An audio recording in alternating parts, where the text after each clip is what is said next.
एउटा भ्रम केपी ओलीको पालामा नै यो स्ट्रेट पार्टनरसिप प्रोग्राम, यो state partnership programme SPP KP ओलीले ल्याएको थियो भने म तपाईहरुलाई दिनाङ्क भनिदिन चाहन्छु। यहाँ कुनै भ्रम राख्नु हुँदैन। 2072 साल असोज 6 गते संविधान जारी भएको 3 दिनपछि आफू सरकारबाट हट्ने कुरो तय भइसकेपछि र नेकपा एमालेसँग भएको सहमति अनुसार आफूले सरकार सुम्पनु पर्ने निश्चित थियो नै। त्यो प्रतिबद्धता अगाडि आइसकेपछि अथवा 72 साल असोज 3 गते संविधान जारी भयो, 6 गते प्रधानमन्त्री र रक्षा मन्त्री एकैजना हुनुहुन्थ्यो, सुशील कोइरालाजी। उहाँले रक्षा मन्त्रीको हैसियतले निर्णय गर्नुभएछ र यो एसपीपीमा स्टेट पार्टनरसिप प्रोग्राम भन्नेमा नेपाल पनि पक्ष हुन पाओस् भनेर यो आग्रह गर्ने अमेरिकालाई भनेर निर्णय गर्नुभएको रहेछ र त्यो निर्णय असोज 13 गते हाम्रो सैनिक हेडक्वार्टरमा पठाएको रहेछ।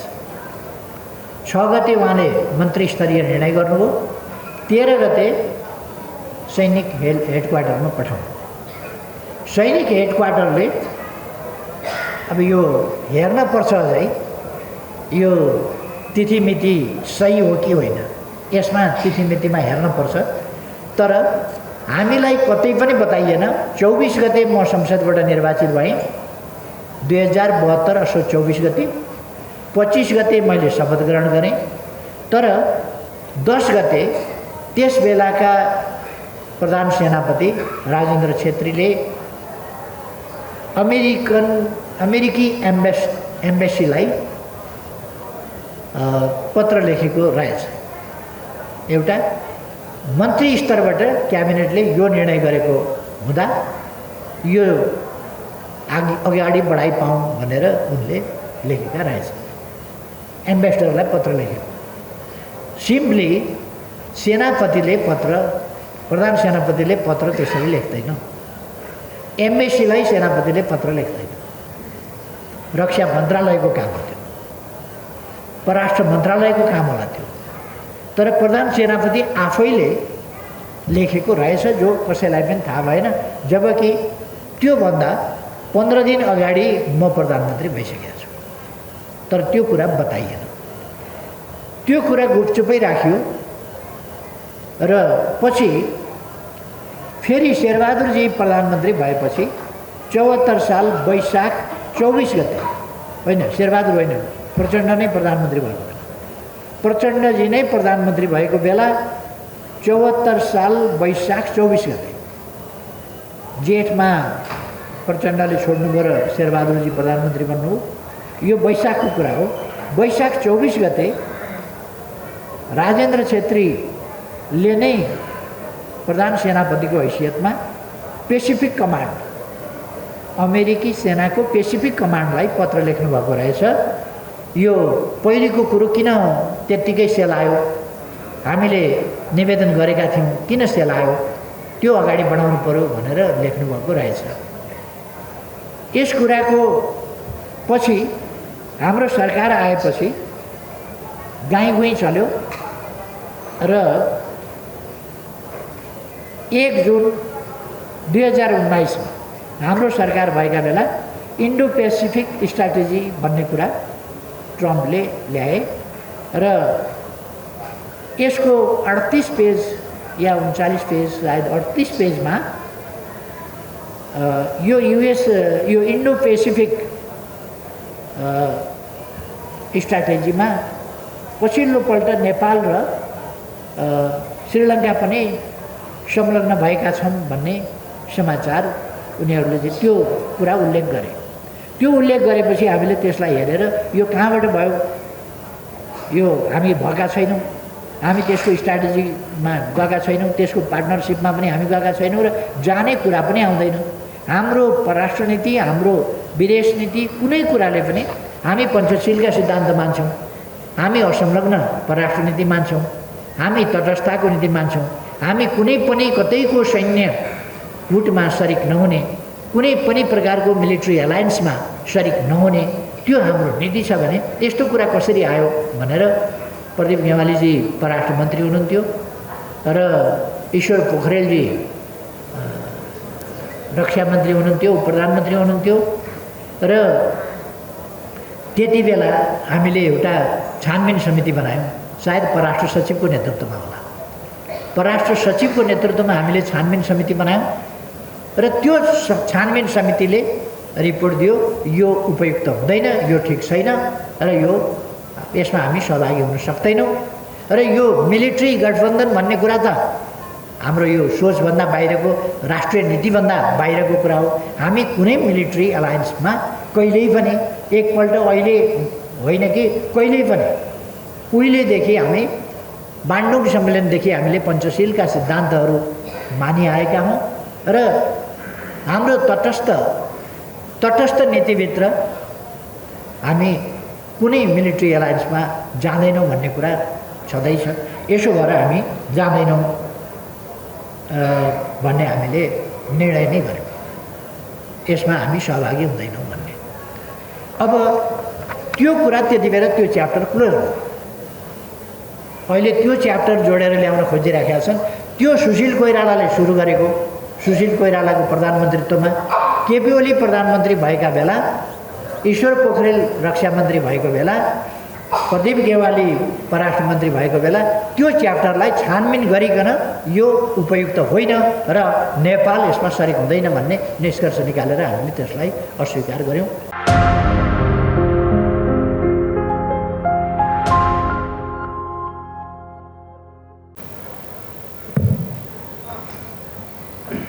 कमरेडहरू ताजै त हुनुहुन्छ, लामो समयदेखि एउटै पोजिसनमा बसिरहनु भएको छ।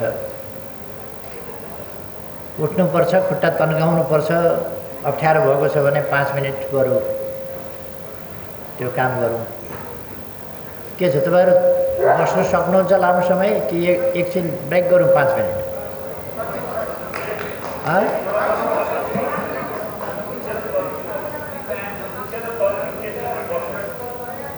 उठेर तन्क्यौँ अनि बसौँ? ठिक छ, एकपल्ट सबै उठौँ न त।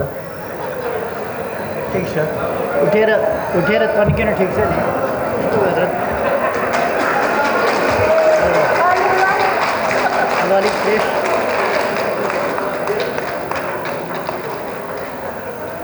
फ्रेस भयो नि अलिक, होइन? ठिक छ, अच्छा बस्नु त।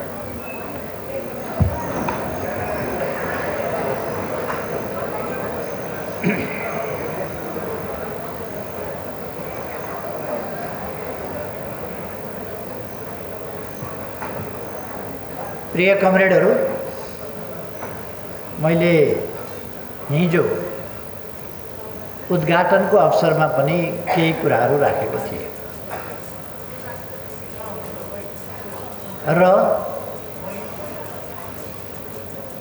मैले उद्घाटनको अवसरमा केही कुरा राखिसकेपछि अहिलेसम्ममा तपाईहरूले थुप्रै विषयहरू, खास गरी दार्शनिक, सैद्धान्तिक, वैचारिक पक्षहरूको भन्दा बढी व्यवहारिक पक्षको, पार्टीका मूलनीतिहरू, पार्टीको स्थिति, देशको अवस्था, पार्टीको भूमिका, पार्टीले पुर्याएको योगदान र अब पार्टीले पुर्याउनु पर्ने योगदान, अब पार्टीले गर्नुपर्ने काम र पार्टीले गर्नुपर्ने कामहरूमध्ये मूलतः स्थानीय तहबाट हामीले गर्नुपर्ने काम, यी अनेक विषयहरूमा सविस्तार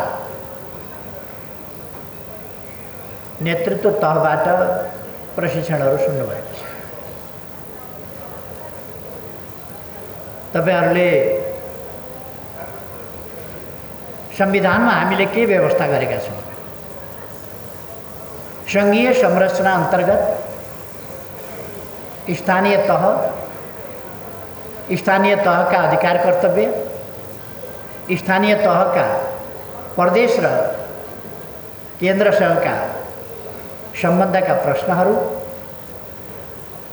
तपाईहरूका आफ्ना अधिकार र कर्तव्य,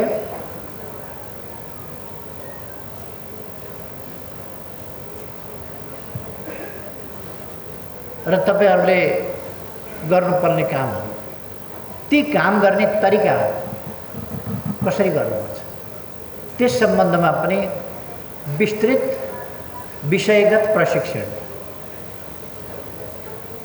सुनिसक्नु भएको छ, प्राप्त गरिसक्नु भएको छ।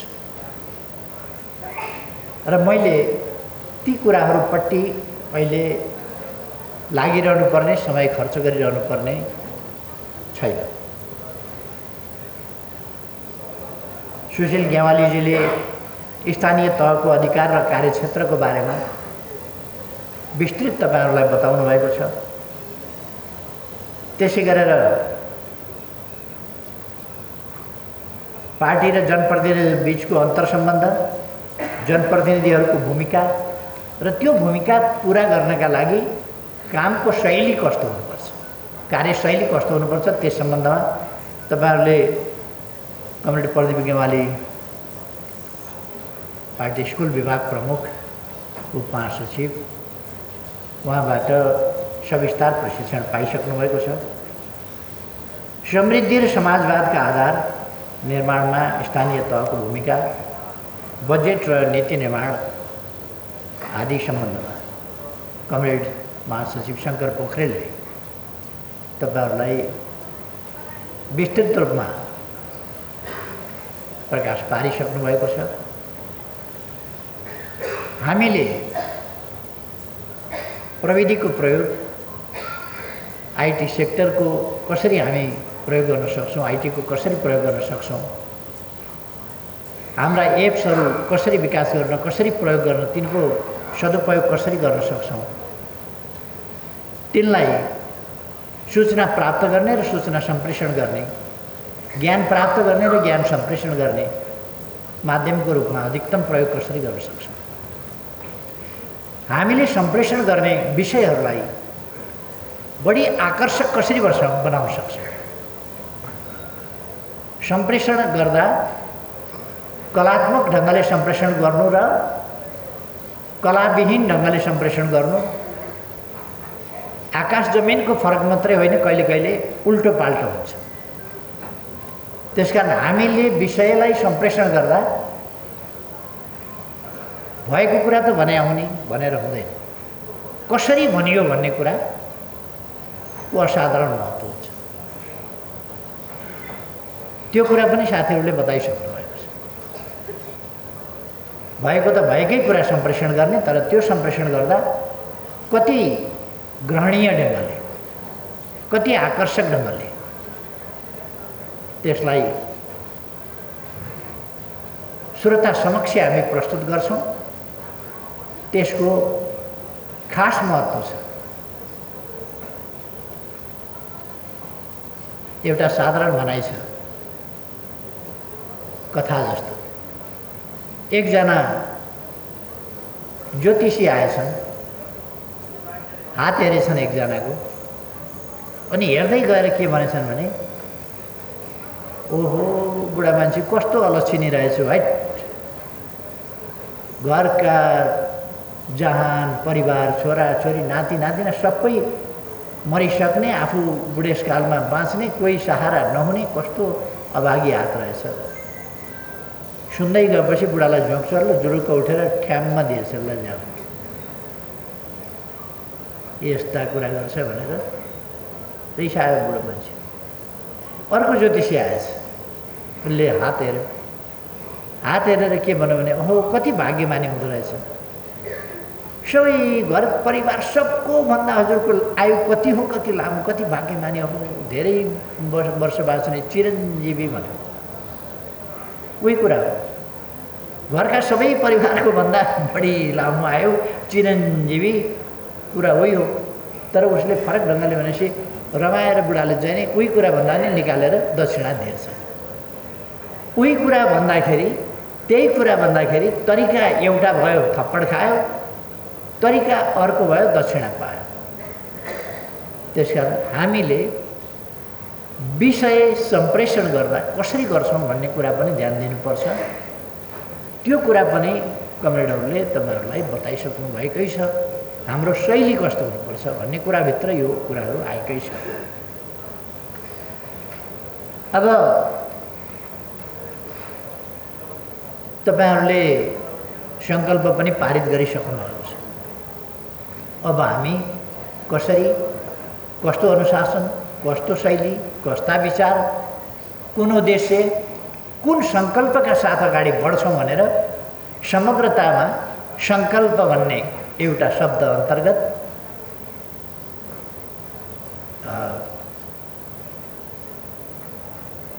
हामी त्यो अन्तिम बिन्दुमा पुगिसकेका छौँ। सङ्कल्प पनि पास गरिसकेर अब र मैले तपाईँहरूलाई खासै नहुने कुरा केही बाँकी रहे जस्तो लाग्दैन। तपाईँहरू समक्ष भन्नुपर्ने कुराहरू विभिन्न कोणबाट आइसकेका छ। मैले केही ऐतिहासिक तथ्यहरू र आजको अवस्था, यति बेलाको राजनीति, हुन त यही कुरा अगाडिका वक्ता कमरेडहरूले, महासचिव, उपमहासचिव कमरेडहरूले यही कुरा राखिसक्नुभएको छ र महासचिव कमरेडले आफ्नो प्रस्तुतिमा यिनै कुराहरू राख्नुभएको छ। फेरि पनि म अलिकति फरक ढङ्गले केही कुराहरू कमरेडहरू समक्ष राख्छु।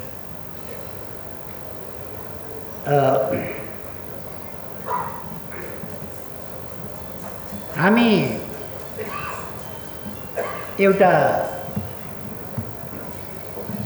लामो सङ्घर्षको क्रमबाट गुज्रिएर आएका छौँ। मानव समाज बेटरमेन्टका लागि, राम्रोका लागि लामो समयदेखि सङ्घर्ष गरेर आएको छ। कसरी मानव जातिलाई सुखी बनाउने, कसरी दुःख कष्ट हराउने। हाम्रा पूर्वजहरू ओडारमा बस्थे। हाम्रो इतिहास भनेको जङ्गली अवस्थादेखि, ओडारबाट भवनसम्म, ओडारदेखि एसीवाला भवनसम्म, खाली खुट्टा बाटो नभएका ठाउँबाट दौड्ने ठाउँबाट प्लेन र पक्की बाटोमा गाडी कुद्ने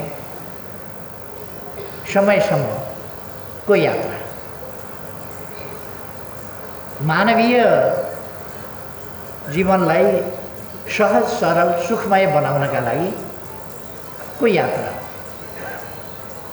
मान्छेले इतिहासमा पनि जे सङ्घर्ष गर्यो त्यो स्थितिलाई सहज बनाउनका लागि गर्यो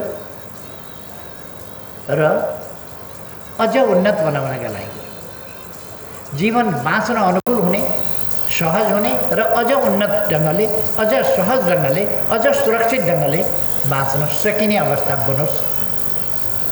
मान्छेका सङ्घर्षहरू र प्रयासहरूको फलस्वरूप उपलब्धि पनि हुँदै गए, सफलता पनि प्राप्त हुँदै गए र हरेक सफलताले मानव जातिलाई अझ बढी उत्साहित पनि गर्दै लगो, अझ बढी मानव जाति उत्साहित पनि हुँदै गयो, आकाङ्क्षाहरू पनि बढ्दै गए। ए गर्न सकिने रहेछ। जब ओडारबाट मान्छे छाप्रामा निस्कियो भने अलिक बलियो छाप्रो बनाउन सकिन्छ होला भन्ने पनि सोच्यो। अलिक बलियो छाप्रोबाट दुई तला बनायो भनेदेखि त जुनसुकै जनावर आएर फुत्त जेसुकै गर्न त पाउँदैन थियो। माथिल्लो तला पनि भयो भने दुई तले बनाउन सिक्यो होला। टुङहरू मात्रै थियो भने हावाहुरी आउँदाखेरि बार लगाइदियो भने त छेकिने पनि होला। सफलता पनि प्राप्त गर्दै गयो र आकाङ्क्षा पनि बढाउँदै लग्यो। जति आकाङ्क्षा बढाउँदै लग्यो प्रयासहरू पनि थप्दै गयो, सफलताहरू पनि प्राप्त हुँदै गयो र मानिस मानव समाजको रूपमा, मानवको रूपमा आयो। जब मानवको रूपमा आएपछि समाजलाई व्यवस्थित गर्ने थप उन्नत प्रयासहरू हुन थाले। यसै क्रममा मान्छेले सञ्चिति गर्न जान्यो, साह्रै ठुलो उपलब्धि गर्यो, युगान्तकारी उपलब्धि गर्यो सञ्चिति। पशु सञ्चय, फलफुल सञ्चय, कन्दमूल सञ्चय, खानेकुरा सञ्चय आदि। पानी खानका निम्ति त खोलामै खोल्सीमै जहाँ पानी छ त्यहीँ पुग्नु पर्थ्यो नि त। राति प्यास लाग्यो भने के गर्ने भन्दा कुनै उपाय थिएन, त उहीँ पुग्नु पर्थ्यो उस बेला। त्यसपछि त्यो पानीलाई आफू भएसम्मै ल्याएर राख्ने प्रबन्ध, त्यो सानो वैज्ञानिक प्रयास थिएन उसको, त्यो पनि ल्यायो। काँचै खाने भन्दा आगो बालेर पकाएर खाने, डढेको सडेको आग लागि भएको ठाउँबाट त्यो कुराहरू सिक्यो। यसरी मान्छेको समाज विकास हुँदै गयो र मानव समाजको रूपमा थिग्रियो। मानव समाजको रूपमा थिग्रिएपछि त्यो प्रारम्भिक जमानालाई धर्मशास्त्रहरूको हिसाबले भन्ने हो भने सत्य हो भन्ने गरेका छन्। जो मानव समाजको अत्यन्त कठिन युग थियो, ज्यादै कठिन हो, जहाँ लाइटर सलाई थिएनन्, अग्नि प्रज्वलित गर्नका लागि काठ घोट्नु पर्थ्यो। अग्नि अशुद्ध हुँदैन, तर शुद्ध अग्नि निकाल्न किन पर्यो भने अशुद्ध अग्नि नै हुँदैन थियो। पत्रमा पिटिक्क पारेर बत्ती बाल्ने, ग्यास फिलिक्क बल्ने त्यो छँदै थिएन त। काठ घोटेर बलिया बलिया मान्छे चाहिन्थ्यो। काठ घोटेर बनाएपछि त्यो अग्नि निम्न नपाओस्, निभ्यो भने फेरि अर्को अग्नि पैदा गर्नका लागि त्यहाँ अर्को महाभारत पर्थ्यो। त्यसकारण अग्निको सुरक्षा गर्नु पर्यो। जसो पायो त्यसो गरेर राख्यो भने त्यसले उपद्रव मचाउने खतरा। अग्निको सुरक्षा सानो चुनौती होइन, त्यसलाई जीवित पनि राख्नु छ। हावाले उडाएर छाप्रो नडराओसदेखि लिएर अनेक त्यसका पक्षहरू। यस्ता जमानाबाट हामी गुज्रिँदै आयौँ र मान्छेले विकास गर्दै गयो। बिस्तारै मानिसले त्यसलाई सत्ययुग किन भन्यो भने त्यहाँ उचनिच थिएन। खासै सत्ययुगमा चाहिँ कोही धनी थिएन, कोही गरिब थिएन, कोही केही थिएन। सत्ययुगको अन्त्यतिर आएपछि अब पशु जङ्गली जनावरलाई आफूले नियन्त्रण गर्ने र त्यो जङ्गली जनावर कसले कति नियन्त्रण गरेर कुन झुन्डमा कति छ, त्यो झुन्डबाट अर्कोले त्यति त नियन्त्रण गर्न त धेरै समय लाग्छ। तिनलाई तालिम दिन धेरै समय लाग्छ, तिनलाई बाँधछाँद गरेर घरेलु बनाउन धेरै समय लाग्छ। यस्ता जङ्क्चरहरूबाट मान्छे गुज्रिँदै आयो। अब त्यो गुज्रिने क्रममा उसले लुटपाट गर्न पनि जान्यो।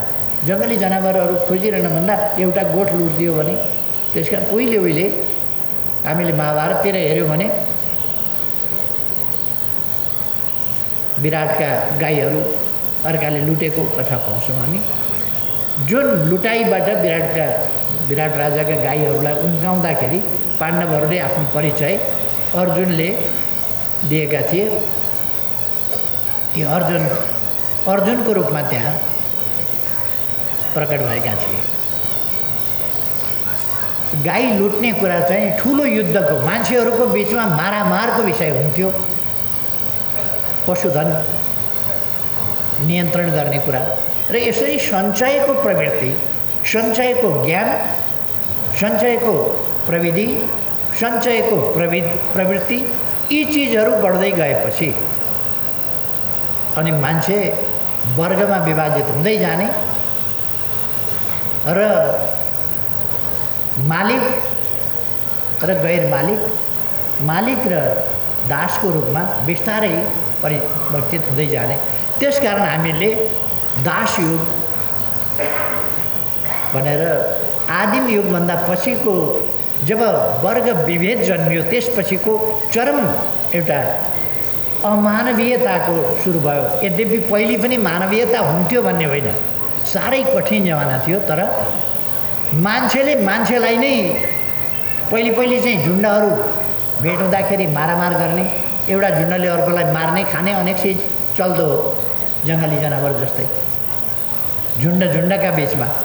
पछि तिनीहरू जब कबिलाका बिचमा आए अलिकति स्थिति फरक पर्यो, एकअर्कालाई नियन्त्रण गर्ने, मार्ने आदि चल्यो। तर अलिक तरिकाहरू केही फेरिँदै गए र जब वर्गमा बाँडियो, धनी र गरिबमा बाँडिए, दास र दास मालिकमा बाँडिए, त्यहाँदेखि अनि मानवीय आकाङ्क्षाहरू फरक पर्न थाले। एउटाले आफ्नो सुख सुविधा कायम राख्न खोज्ने जो प्राप्त छ, अर्काले त्यो सुख सुविधा प्राप्त गर्न खोज्ने, तर त्यो सुख सुविधाभन्दा अझ बढी दासताको स्थितिबाट उम्किन खोज्ने, दासताबाट समृद्धिमा जान खोज्ने, त्यो लडाइँ उहिलेदेखि छँदैछ। र इतिहासमा राम्ररी ज्ञात भएको लडाइँ चाहिँ इस्वी सनभन्दा 70 वर्ष अगाडि स्पार्टकसले ग्रिसमा नेतृत्व गरेका थिए एउटा दास विद्रोहको, जो इतिहासमा साह्रै ठुलो विद्रोह। 15-20 हजारभन्दा बढी दासहरू एक ठाउँ सङ्गठित भएर दास मालिकहरूका विरुद्ध, राज्यका विरुद्ध हमला बोले र उनीहरूले स्वाधीनता, स्वतन्त्रता, बराबरी, उन्मुक्ति जस्ता कुराहरूको घोषणा कि हामी मानिस भएर दास हुन पर्ने होइन। यो यसभन्दा अघि पनि अनेक प्रकारका सङ्घर्षहरू विभिन्न ठाउँमा छिटपुट भएको देखिन्छ। तर ईसापूर्व 70 वर्ष अगाडि अथवा अहिलेभन्दा 2092 वर्ष अगाडि चाहिँ स्पार्टकस विद्रोह भनेर दास विद्रोह बहुतै सङ्गठित रूपमा ग्रिसमा आयोजना भएर केही महिना जसो चलेपछि त्यो ग्रिसको इटालीको दक्षिणी भेगमा पर्छ, भूमध्य सागरमा एउटा टापु सिसली भन्ने, त्यसमा गएपछि त्यस विद्रोहलाई अन्तिम रूपमा सिसलीमा दबाइयो। त्यसपछि आन्दोलनहरू यस्ता हुँदै गए, हुँदै आए आन्दोलन, जुन सङ्घर्ष न्यायका निम्तिको सङ्घर्ष, समानताका निम्तिको सङ्घर्ष, सुखी जीवनका निम्तिको सङ्घर्ष आज पनि जारी छ। आजको समयमा हामीले हाम्रा देशका लागि यस सङ्घर्षको अन्तिम गन्तव्य के हो त, अहिले हामीले तोक्ने गन्तव्य के हो त भनेर समृद्ध नेपाल, सुखी नेपाली भनेर तोकेको छ। यो आकाङ्क्षा समृद्ध धरती र सुखी धरतीका मानव जाति, यो आकाङ्क्षा नयाँ त होइन, कति सूत्रीकृत भयो, कति भएन, कति व्यवस्थित भयो, कति भएन। तर यो मानवीय सम्पूर्ण चेष्टाहरू, सम्पूर्ण प्रयासहरूको केन्द्रबिन्दु चाहिँ सुख प्राप्ति हो। हामी जति कामहरू गर्छौँ, प्रयासहरू गर्छौँ, अध्ययन गर्छौँ, खेतीपाती गर्छौँ, उद्योग चलाउँछौँ, व्यवसाय गर्छौँ, व्यापार गर्छौँ अथवा अरू प्रकारका मेहनत गर्छौँ, जे गर्छौँ ती सबै कुराहरूको अन्तिम निष्कर्ष सुख प्राप्ति हो। सुख प्राप्त गर्न चाहन्छ मान्छेले, सुखी जीवन जिउन चाहन्छ। सुख प्राप्त गर्नका निम्ति पहिलो कुरा चाहिँ समृद्धि चाहिँ हुनैपर्दछ। समृद्धि भएन भने भोकमरीमा सुख प्राप्त हुन सक्दैन,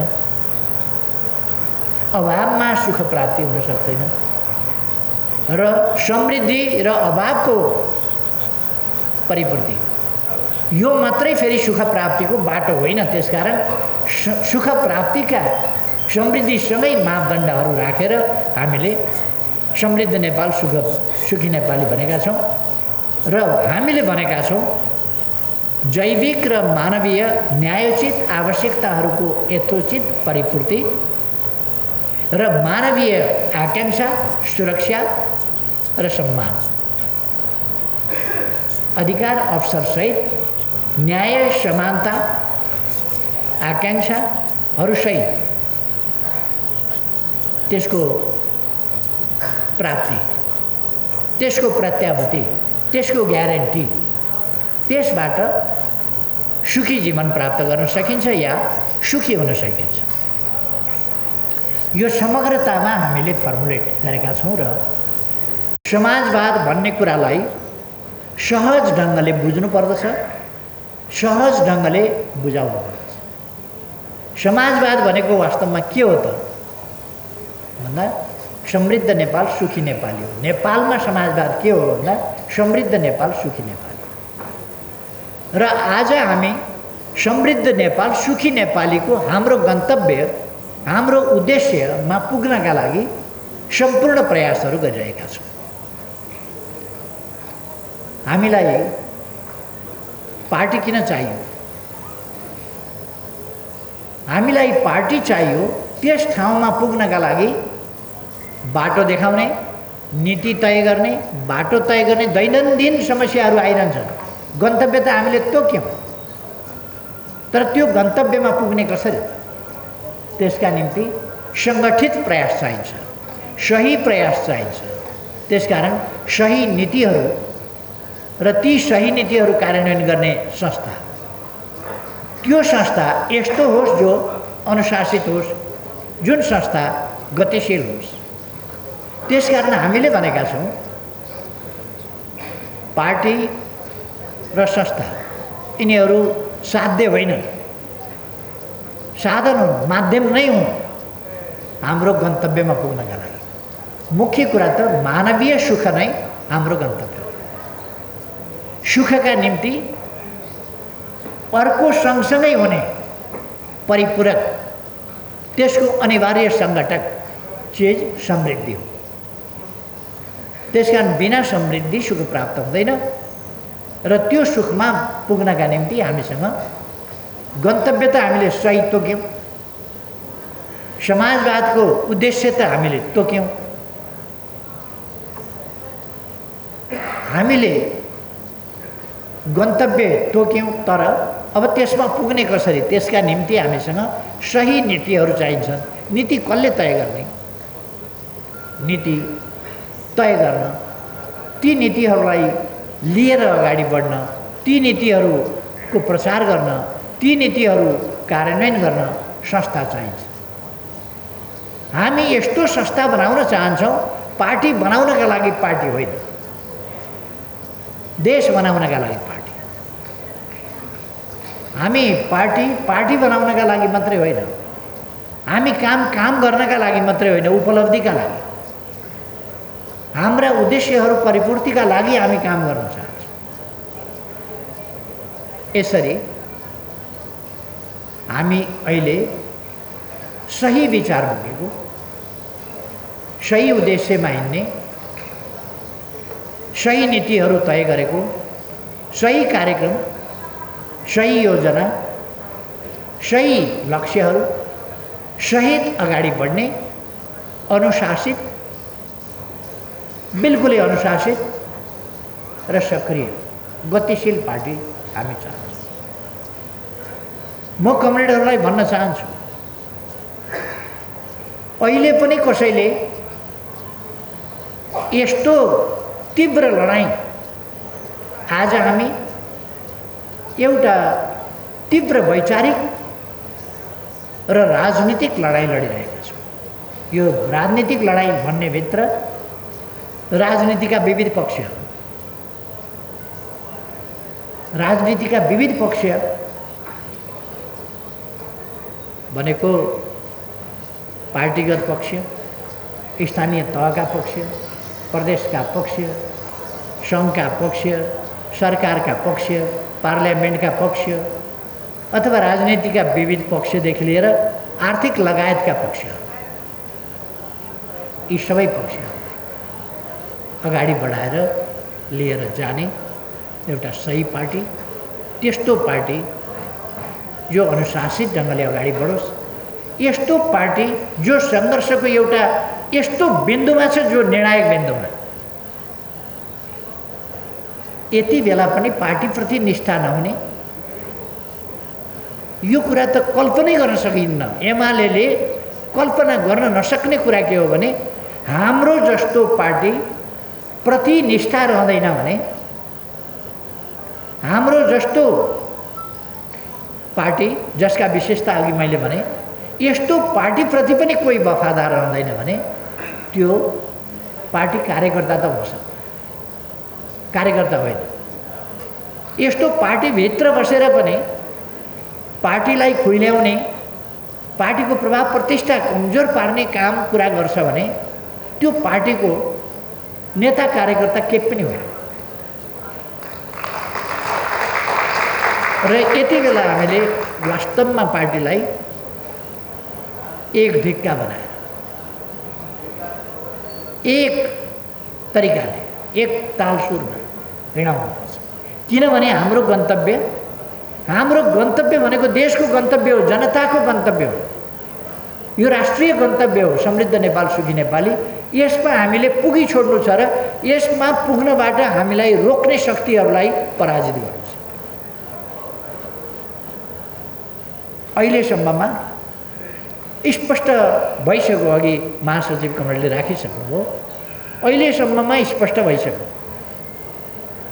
कि नेकपा एमाले बाहेक अर्को कुनै शक्ति अहिले त्यस प्रकारको शक्ति छैन जसले यो अभिभारा वैचारिक हिसाबले उठाउन सकोस्, साङ्गठनिक हिसाबले उठाउन सकोस्, व्यवहारिक हिसाबले उठाउन सकोस्, या आचरणको हिसाबले उठाउन सकोस्, प्रयासका हिसाबले उठाउन सकोस्, निष्ठाका हिसाबले उठाउन सकोस्, दृढताका हिसाबले उठाउन सकोस्, कुनै पनि हिसाबले उठाउन सक्ने नेकपा एमाले बाहेक अर्को पार्टी छैन।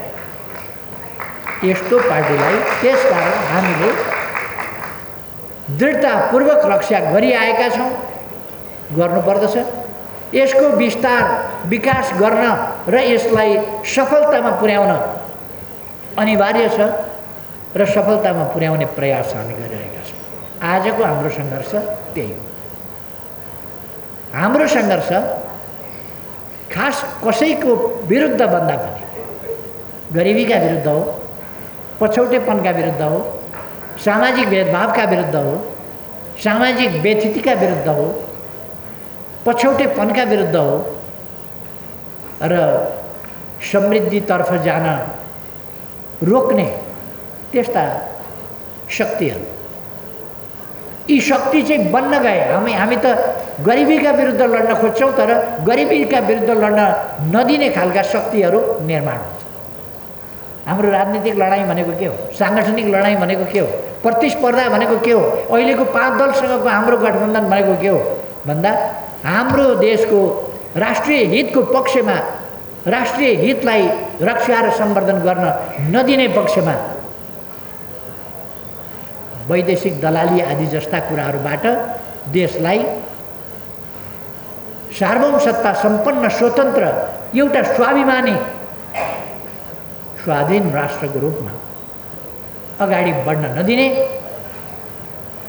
त्यस्ता प्रयासहरूलाई हामी पराजित गर्न चाहन्छौँ। किनभने हामीले खोजेको त हाम्रो देशको हित हो, तर त्यस हितका विरुद्ध कोही उभिन्छ हो त्यहाँनिर हाम्रो सङ्घर्ष त्योसँग हुन्छ। राजनीतिक सङ्घर्ष, राजनीतिक प्रतिस्पर्धा भनेको यहाँनिर आउँछ जब हाम्रा अग्रगमनका प्रयासहरू राजनीतिक हिसाबका, आर्थिक हिसाबका, अनेक हिसाबका, सामाजिक हिसाबका, सामाजिक न्याय र समानताका प्रयासहरू, यी प्रयासहरूलाई बिथुल्ने अनेक प्रकारका विकृत सोचहरू, असामयिक, असान्दर्भिक र मानव जातिलाई अहित गर्ने, मानव समाजलाई अहित गर्ने, मानव जातिलाई मानव जातिको रूपमा एकजुट हुन, नेपाल राष्ट्रलाई नेपाल राष्ट्रको रूपमा एकजुट हुन हाम्रो राष्ट्र, हाम्रो देश, हाम्रो विकासको अभिभावक, यो कुरालाई एकजुटताका साथ राष्ट्रलाई एकजुट हुन नदिने जब त्यस्ता विचार र प्रयासहरू हुन्छन्, हो ती कुराहरू के का लागि हुन्छन् भन्दा ती हाम्रा महान उद्देश्यहरूभन्दा विपरीत छन्, हाम्रा सही उद्देश्यहरूभन्दा विपरीत छन्। त्यसकारण हामी त्यसका विरुद्ध लाग्छौँ, लड्छौँ। हाम्रो इतिहास नै हाम्रो पार्टीको इतिहास नै, यद्यपि कहिले कहिले पार्टीले धक्का खानु पर्यो होला, कमजोर हालत सहनु पर्यो होला, कमजोर हालत बिहोर्नु पर्यो होला, तर पार्टीले इतिहासमै अत्यन्तै सही ढङ्गले यसको स्थापना कालदेखि हामीले हेऱ्यौँ भने प्रगतिशील विचारहरू लिएको छ। स्थापना कालदेखि सामाजिक न्याय समानताका विचारहरू लिएको छ। स्थापना कालदेखि समृद्धिको पक्षमा छ। स्थापना कालदेखि राष्ट्रिय हित र स्वाभिमानको पक्षमा छ, सार्वभौम सत्ताको पक्षमा छ। स्थापना कालदेखि र यो पार्टीले नेपाल एउटा स्वतन्त्र राष्ट्र हुन सक्दैन भनेर, कहिल्यै संयुक्त राष्ट्र सङ्घको सदस्य हुन सक्दैन भनेर तार पठाउने काम गरेन। यस पार्टीको कसैले गरेन त्यस्तो काम। यो पार्टी सदैव राष्ट्रियताको पक्षमा हो, सदैव जनताको पक्षमा हुने, सदैव साँचो लोकतन्त्रको पक्षमा हुने, सदैव सामाजिक न्याय सहितको लोकतन्त्र पनि सामन्तवादलाई पूजा गरेर लोकतन्त्र हुन्छ। अहिले पनि कतिपय आफूलाई लोकतन्त्रवादीहरू छन्, तर राज संस्था चाहिन्छ भन्छन्। कठैभरि विचारको दरिद्रता, स्वाभिमानको दरिद्रता,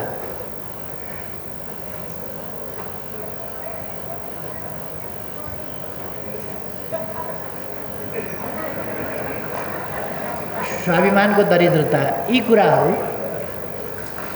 कस्तो छ भने, जस्तो संयुक्त राष्ट्र सङ्घले मानवाधिकारको बडापत्रले, मानवाधिकारको घोषणा पत्रले, संयुक्त राष्ट्र सङ्घको बडापत्रले यिनीहरूले जन्मिँदै कोही पनि श्रेष्ठ जन्मिन्छ, कुलको हिसाबले, घरानाका हिसाबले, जातको हिसाबले, वंशका हिसाबले, नस्लका हिसाबले, लैङ्गिक हिसाबले, धार्मिक हिसाबले, भौगोलिक हिसाबले कोही जन्मिँदा श्रेष्ठ जन्मिन्छ, कोही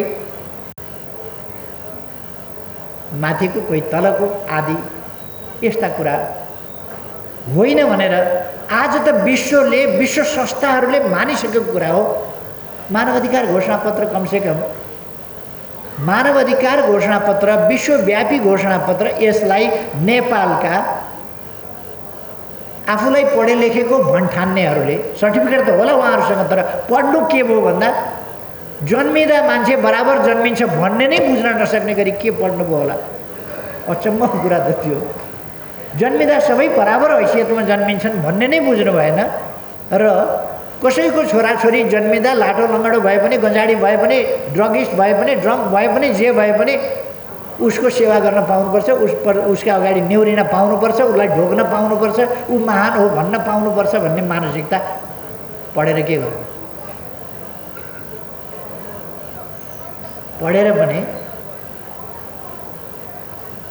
एउटा गाउँघरतिर भनाइ छ, एउटा चिना भन्ने हुन्छ मान्छेका ग्रह दशा, त्यो जन्म कुण्डलीका आधारमा लेखिएको, त्यसमा माउ किरा भन्ने लाग्छ र माउ किराले चिना सबै खाइसक्छ। तर त्यसभित्र कतिवटा ग्रह छन् भन्ने कुरा चाहिँ माउ किराले थाहा पाउँदैन। माउ किराले सबै चिना खायो। हाम्रा बुद्धिजीवीले पनि पिएचडी गरे, तर मान्छे जन्मिँदा बराबर जन्मिन्छ भन्ने कुरा र जन्मसिद्ध श्रेष्ठताको सिद्धान्त भनेको कुनै वैज्ञानिकता, कुनै तथ्य नभएको सिद्धान्त हो भन्ने कुरा बुझेनन्। लाज नमानिकन माइक भेटियो भने उफ्रिकन राजतन्त्र चाहिन्छ भनेर लाजै छैन हौ। बाबुआमाले सुन्दा के भन्ला, छिमेकीले सुन्दा के भन्ला, अरूले सुन्दा के भन्ला, फलानाको छोरो राजै हुन पाउनुपर्छ, उसको नाति राजै हुन पाउनुपर्छ, के भने हो? देशको सर्वोच्च शासक जन्मिँदै हुन पाउनुपर्छ। त्यसका लागि क्षमताको आवश्यकतै छैन। नागरिकको छोराछोरी त हुनै हुँदैन।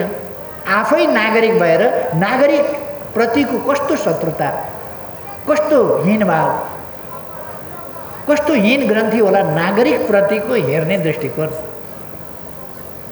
पढे लेखेका बुद्धिजीवी यतापट्टि नजाऊ। मैले के भन्न खोजेको हुँ भने हाम्रो गन्तव्य के हो, हामी कसरी सोचिराखेका छौँ, हाम्रो पार्टी कसरी सोच्छ भन्ने कुरा हाम्रो कमरेडहरूले बुझ्न के जरुरी छ भने हामी राजनीतिका लागि राजनीति, खेलको राजनीति, टिकडमको राजनीति, छलछामको राजनीति त्यसो गरिरहेका छैनौँ। हामी राजनीति देशका लागि गरिरहेका छौँ, जनताका लागि गरिरहेका छौँ, देशको मुहार फेर्नका लागि गरिरहेका छौँ अथवा जनताको जीवन स्तरमा परिवर्तन ल्याउनका लागि गरिरहेका छौँ। जीवन स्तरको मात्रै कुरा होइन, उनीहरूको अधिकार, अवसर, सम्मान, सुरक्षा यी सबै कुरामा ठुलो परिवर्तन ल्याउन खोजिरहेका छौँ र सही बिन्दुमा, सही न्यायोचित निष्कर्षमा, न्यायको बिन्दुमा हामी पुर्याउन चाहन्छौँ मानव समाजलाई। यसका निम्ति म अघि भन्दै थिएँ कि हाम्रो पार्टीले स्थापना कालदेखि नै न्यायको झन्डा उठायो, न्यायको झन्डा उठायो। त्यसकारण 7 सालको आन्दोलनको सन्दर्भमा, 7 सालको आन्दोलनको सन्दर्भमा हामीले, हाम्रो पार्टीले त्यसको मूल्याङ्कन गर्दा 7 सालको आन्दोलनलाई सकारात्मक रूपमा त लियो, तर त्यसलाई जसरी अन्त्य गरियो, 7 सालको बलिदानको जुन हुर्मत लिने काम भयो, त्यो कुरा त्यससँग असहमति राख त्यसै गरेर 1918 मा सोभियत सङ्घलाई विश्वले घेर्ने, एक्ल्याउने र सबैतिरबाट ध्वस्त पार्ने प्रयासहरू भए। त्यसका विरुद्ध सोभियत सङ्घ मस्कोसम्म आइसकेको थिए प्रतिक्रियावादी शक्तिहरू, तर त्यसलाई पराजित गरेर सोभियत सङ्घले आफ्नो अस्तित्व पनि रक्षा गर्यो, सोभियत सङ्घको सुदृढ रचना पनि गर्यो र त्यसको रक्षा पनि गर्यो। यसरी एउटा नयाँ समाजवादी युगको व्यवहारिक रूपमा प्रारम्भ भयो, जसलाई पछि विभिन्न देशहरूले फैलाउँदै गए र अहिले 2-3टा ट्रेन्डहरू देखिएका छन्। एउटा ट्रेन्ड सोझै समाजवादका विरुद्ध पुँजीवादी विचारहरूको पक्षमा रहेर समाजवादका विरुद्ध आक्रमण गर्ने र वैचारिक राजनीतिक लडाइँ लड्ने एउटा प्रवृत्ति देखिएको छ। यो प्रवृत्ति पटक पटक पराजित भएको छ। समाजवाद पराजित भयो मात्रै होइन, यो प्रवृत्ति पटक पटक पराजित भएको छ। समाजवादका विरुद्ध लड्ने पुँजीवादी प्रवृत्ति आफ्ना नीतिहरूमा पराजित भएको छ। केही समय अगाडि मात्रै अमेरिकी राष्ट्रपति जो बाइडेनले सिनेटमा लामो भाषण गर्दै पुँजीवादले अङ्गीकार गरेका नीतिहरू, राज्यलाई कमजोर पार्ने, प्राइभेटाइजेसन भन्ने र राज्यको भूमिका अनुत्तरदायी बनाउने यस्ता खालका नीतिहरू उपयुक्त होइनन् भनेर केही दशक अगाडिदेखि पुँजीवादले बजार अर्थतन्त्र, उदारीकरण आदि भन्दै, नव उदारवाद भन्दै ल्याएका नीतिहरू तिनीहरू उपयुक्त थिएनन्। अहिले मात्रै आएर ती अनुपयुक्त भएका होइनन्, त्यति बेलैदेखि उपयुक्त थिएनन् भनेर अहिले निष्कर्ष निकाल्नु परेको छ। र पुँजीवादले आफ्नो अस्तित्व रक्षाका लागि समाजवादका थुप्रै विशेषताहरूलाई आफूमा सामेल गरेर अस्तित्व रक्षा गर्नु परेको छ, तर प्रणाली पुँजीवादै राखेको छ। सोभियत सङ्घले केही गम्भीर गल्ती गर्यो, पूर्वी युरोपले केही गम्भीर गल्ती गरे। आफूलाई समाजवादी प्रणाली राखेर मानव जातिले प्राप्त गरेका उपलब्धिहरू अङ्गीकार गर्दै, तिनीहरूलाई समानुकूल ढङ्गले एडप्ट गर्दै, अपनाउँदै अगाडि बढ्नु पर्थ्यो। त्यस कुरामा अलिक जडता रह्यो र केही आर्थिक नीतिहरू गलत, केही अरू कुराहरू गलत हो। ती कुराहरूले गर्दाखेरि सोभियत सङ्घ कायम रहन सक्ने स्थिति भएन र त्यहाँ समाजवाद पनि कायम रहन सक्ने स्थिति भएन। यसको अर्थ समाजवाद गलत प्रणाली भएर होइन, राम्रो चिज पनि ठिक ढङ्गले प्रयोग गरिएन भने त्यो त जान्छ। तपाईले चिया खानलाई ग्लासमा समाउनु भएको छ, तपाईले खाजा खानलाई प्लेटमा समाउनु भएको छ, राम्रो हो, भोक मर्थ्यो, तर तपाईले मिस ह्यान्डल गर्नुभयो, त्यसलाई गलत ढङ्गले चलाउनु भयो र पोख्नुभयो भने त, ठिक ढङ्गले समाउनु भएन भने त पोखिन्छ। त्यसकारण गलत तरिकामा जानु उनीहरूको गल्ती हो, प्रणाली गलत होइन, सञ्चालनको तरिका गलत। त्यहाँका गल्तीहरूबाट बाँकीहरूले पाठ सिक्ने काम गरेका छन् र अरू ठाउँहरू अगाडि बढेका छन्। अर्को, अहिलेको जमाना अब पुँजीवाद र समाजवादका सिद्धान्तहरू विचारहरू आम्ने सामनेमा हिंसात्मक सङ्घर्ष गरेर, द्वन्द्व गरेर, लडाइँ गरेर, लडाइँको माध्यमबाट राज्य परिवर्तन, व्यवस्था परिवर्तन गर्ने ठाउँमा भन्दा फरक ढङ्गले व्यवस्था परिवर्तन गर्ने ठाउँमा पुगेको छ। हाम्रो पार्टीले लिएको बाटो पनि त्यही हो। आम्ने सामने हिंसात्मक ढङ्गका लडाइँबाट, हिंसात्मक द्वन्द्वबाट परिवर्तन गर्ने, क्रान्ति गर्ने, परिवर्तन गर्ने, रूपान्तरण गर्ने भन्दा फरक ढङ्गले जान सकिन्छ। किनभने आजको पुँजीवाद हिजोको पुँजीवाद जस्तो छैन। हिजोको पुँजीवाद जस्तो भएको भए नेकपा एमाले सरकारमा मजाले पुगेर सरकार सञ्चालन गर्न सक्दैन थियो होला, पाउँदैन थियो होला, यति स्थानीय तहहरूमा जित्न पाउँदैन थियो होला, पार्टी खोल्न पाउँदैन थियो होला। हामीले 13 साल 12 सालको अन्तिमसम्म, 13 सालसम्म त पार्टीमाथि प्रतिबन्ध भोगेकै हौँ नि। फेरि पनि त्यसपछि 17 सालदेखि 46 सालको अन्तिमसम्म त प्रतिबन्ध भोगेकै हौँ नि, झेलेकै हौँ नि हामीले। त्यसकारण अब प्रतिक्रियावादी शक्तिहरू, पुँजीवादी शक्तिहरू दलमाथि, प्रगतिशील वामपन्थी दलमाथि प्रतिबन्ध लगाउन सक्ने पनि हालतमा छैन। अबको अवस्था भनेको त्यो परिवर्तन भइसक्यो, उनीहरू कमजोर भएका छन्। त्यसकारण यो माया भएर होइन, हामीमाथि माया लागेर होइन,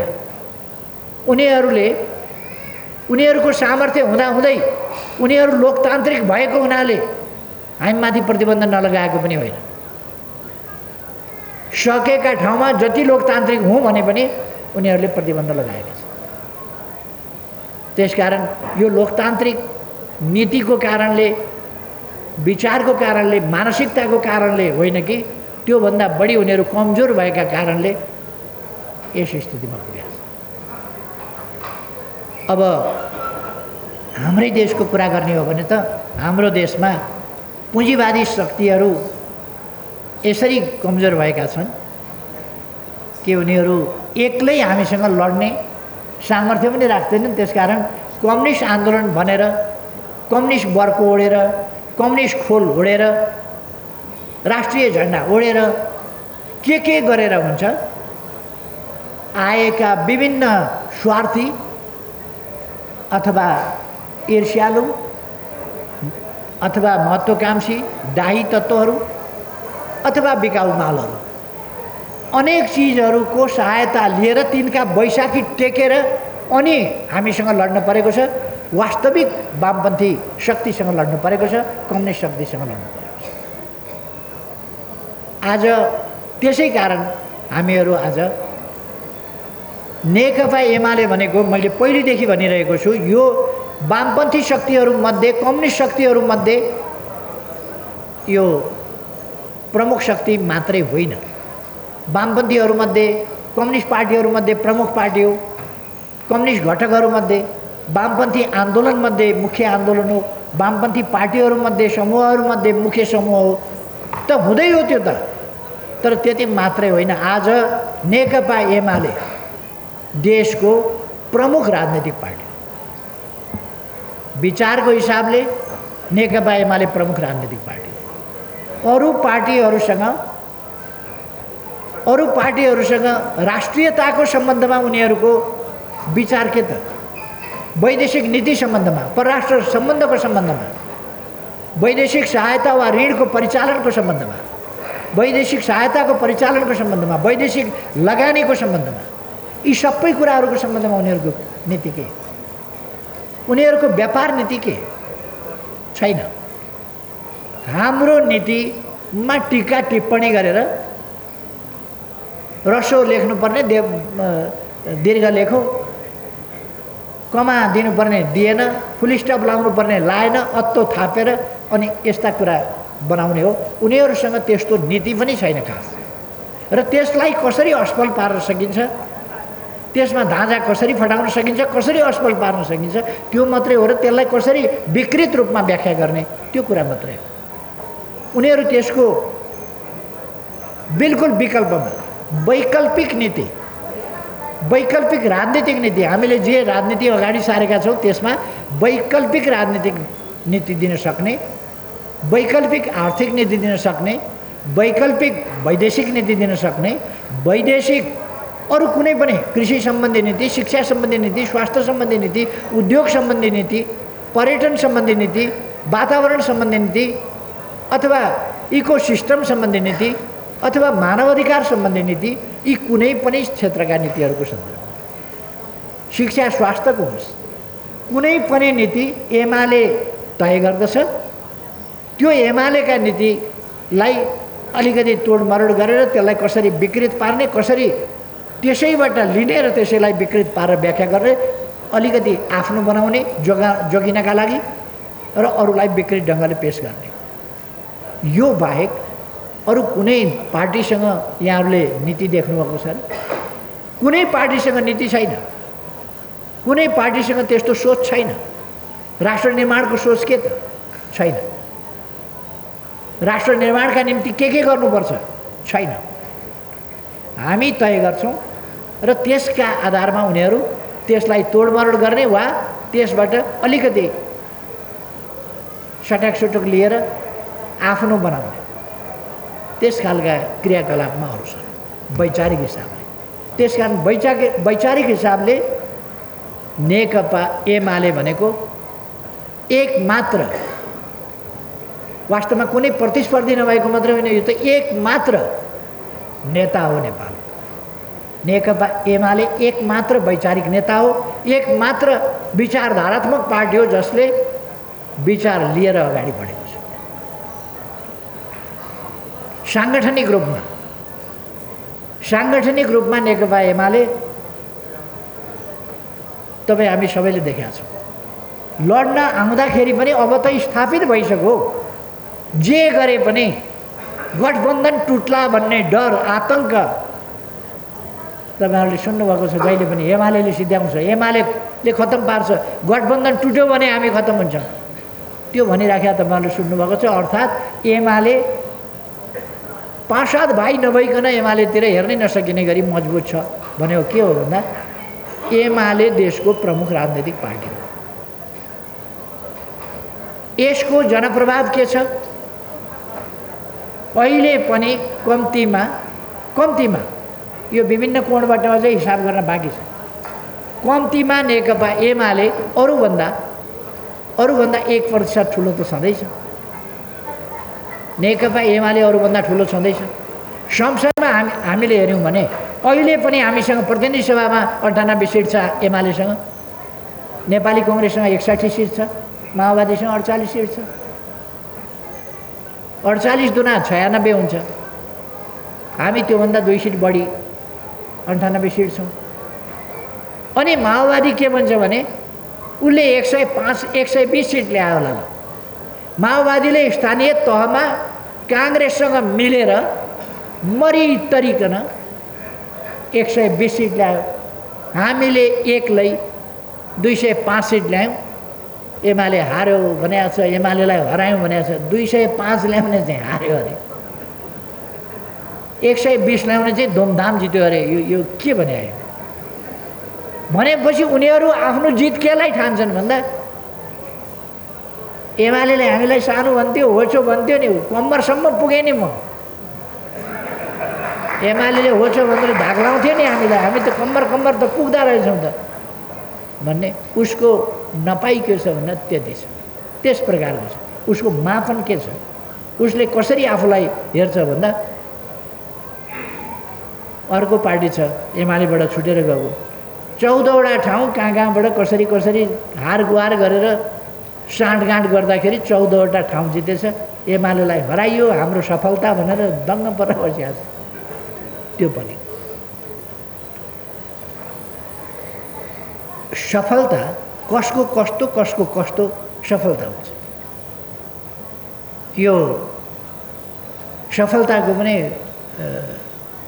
बेग्लै बेग्लै हुन्छ नि त, त्यो स्तर स्तरको सफलता हुन्छ।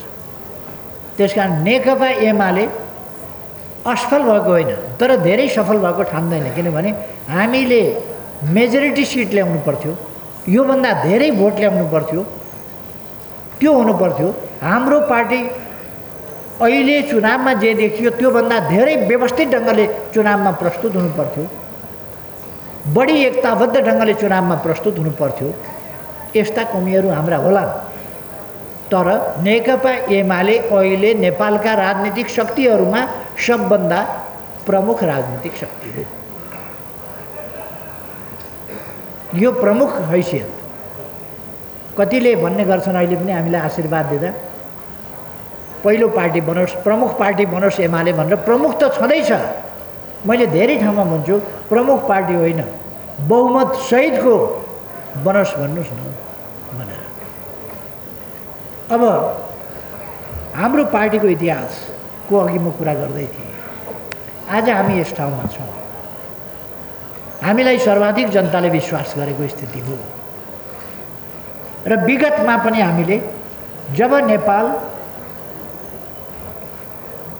राजा महेन्द्रले 17 सालमा कु गरेपछि र चरम दमन गरेपछि, पार्टीहरू तोडफोड गरेपछि, कोही नेताहरू जेलमा हुने, कोही कहाँ हुने, कोही निर्वासनमा हुने, कोही बोल्न नसक्ने, वर्ष दिनमा एउटा पर्चा नजाने। राणा शासनभन्दा खासै फरक के थियो? राणा शासनभन्दा खासै फरक केही थिएन। अहिले राजा चाहियो भन्नेहरूलाई शरम हुनुपर्ने, नागरिकहरू बोल्न पाउँदैन थिए, सङ्गठित हुन पाउँदैन थिए, विचार व्यक्त गर्न पाउँदैन थिए निरङ्कुश राजतन्त्र अन्तर्गत। अहिले नै बिर्सिन्छ नेपाली जनताले, बिर्सिन मिल्छ। त्यस्तो अवस्थामा देश सुनसान थियो, पार्टीका रूपमा केही गर्न सक्ने हालतमा कोही पनि थिएन। त्यस्तो अवस्थामा काङ्ग्रेस त्यस्तो विभाजित देखिँदैनथ्यो, तर काङ्ग्रेस अशक्त बेहालमा थियो काङ्ग्रेस। त्यति बेला हामीले नै हो एउटा नयाँ आन्दोलन, लोकतान्त्रिक गणतन्त्र स्थापना गर्नुपर्छ, जनवाद ल्याउनुपर्छ, जनगणतन्त्र ल्याउनुपर्छ। यो मान्यताका साथ हामीले झापाबाट एउटा सुरु गऱ्यौँ आन्दोलन। कुरा मात्रै गरेनौँ, पर्चा मात्रै छरेनौँ, विचार मात्रै अगाडि सारेनौँ, आन्दोलनमै हामी उभियौँ। र त्यसले सबै पार्टीहरूलाई झकझक्याउने काम गर्यो। केही पनि सङ्गठन नभएका ठाउँमा झापाली युवाहरूले यत्रो तहल्का ल्याएर आन्दोलन गर्न सक्दा रहेछन् भने हामीसँग त पार्टी छ, केही गरौँ। बिपी कोइरालाको तपाईँहरूले त्यस बेलाको वक्तव्य हेर्नुभयो भने झापाली युवाहरूका कतिपय विचारहरूसँग सहमत हुन सकिँदैन, तर उनीहरूको देशका प्रतिको समर्पण र लोकतन्त्रका निम्ति उनीहरूले, प्रजातन्त्रका निम्ति उनीहरूले जुन त्याग गरेका छन्, जुन बलिदान दिएका छन्, उनीहरूको बलिदानी साहसको प्रशंसा गर्नुपर्छ। बिपी कोइरालाले त्यो भनेको छ, जो मुख्य रूपमा नेपालमा वैचारिक प्रतिस्पर्धाको पुँजीवादी पक्षको अगुवाई गर्ने नेता हो। उहाँको त्यो भनाइ थियो। अथवा त्यस ढङ्गले हामी आयौँ। 36 सालको आन्दोलन के भयो? 36 सालको आन्दोलनमा गडबड गर्ने विद्यार्थी त आफै मात्रै चलेका थिएन, विद्यार्थीलाई चलाउने पछाडि त शक्तिहरू थिए, राजनीतिक पार्टीहरू थिए, र जसले 36 सालको आन्दोलनलाई बिचैमा असफल बनाउन खोज्यो उनलाई कालो मोर्चो दलेर ठेला गाडामा राखेर सहर घुमाउने काम भएको थियो।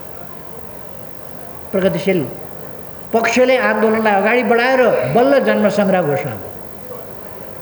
हामी सही थियौँ। हामीले आन्दोलनलाई अगाडि बढायौँ, जनमत सङ्ग्रह भयो। त्यसपछि वामपन्थी आन्दोलनभित्र पनि अनेक प्रकारका तरङ्गहरू देखिए, कमी कमजोरीहरू देखिए। तर वामपन्थी आन्दोलनले सामान्यतः तोकेका 5 पूर्व शर्तहरू सही नै थिए।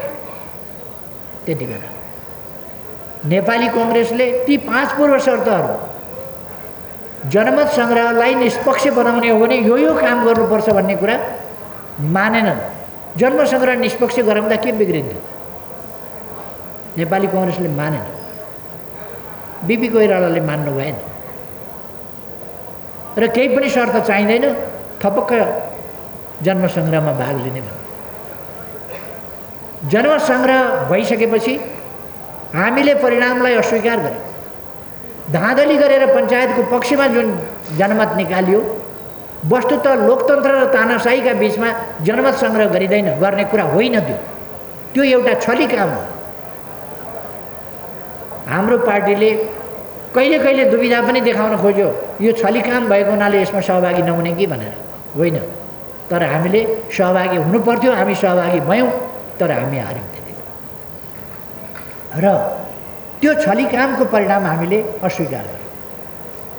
जनमत सङ्ग्रहको तमासा गरेर, एउटा नाटक मञ्चन गरेर निरङ्कुश राजतन्त्र र पञ्चायती निर्दलीय व्यवस्थालाई टिकाउने जुन घोषणा हो, त्यो घोषणा गलत छ, त्यसलाई मान्न सकिँदैन भनेर हामीले अडान लियौँ। सही काम। नेपाली कङ्ग्रेसले के गर्यो? साथीहरूलाई धेरैलाई, अलिक पछिल्लो जमानाका साथीहरू पनि हुनुहुन्छ, धेरै ऐतिहासिक हिसाबले त याद होला, नेपाली कङ्ग्रेसले जनमत सङ्ग्रहको परिणाम स्वीकार छु भनेर, परिणाम स्वीकार छु भनेको पञ्चायतले जितेपछि, जनताको अभिमत आएपछि पञ्चायतको पक्षमा जनमत आयो, पञ्चायत मान्छु भन्ने कुरा नेपाली कङ्ग्रेसले त्यति बेरै गर्यो। परिणाम अस्वीकार गर्न मिल्दैन, जनताको अभिमत हो, त्यसकारण जनमत सङ्ग्रहको परिणाम स्वीकार छौँ। त्यसको केही पछि 37-38 सालबाट, 37 सालमा परिणाम स्वीकार्यो र 38 सालबाट नेपाली कङ्ग्रेसले पञ्चायतमा सुधार चाहिँ चाहियो भनेर, सुधारिएको पञ्चायत हुनु पर्यो भनेर पञ्चायतमा सुधारको माग गर्यो, पञ्चायत विस्थापनको माग होइन। हामीले पञ्चायतको अन्त्यको माग गर्यौँ। हाम्रा नीतिहरू सही थिए।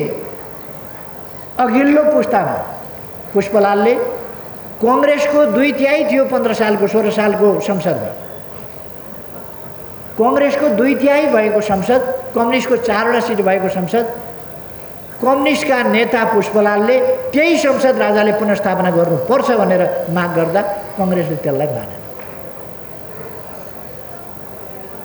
राजाले दिने संविधान होइन, जनताले बनाउनुपर्छ भन्ने कुरालाई, या जनप्रतिनिधि मार्फत हुनुपर्छ भन्ने कुरालाई कङ्ग्रेसले मानेन।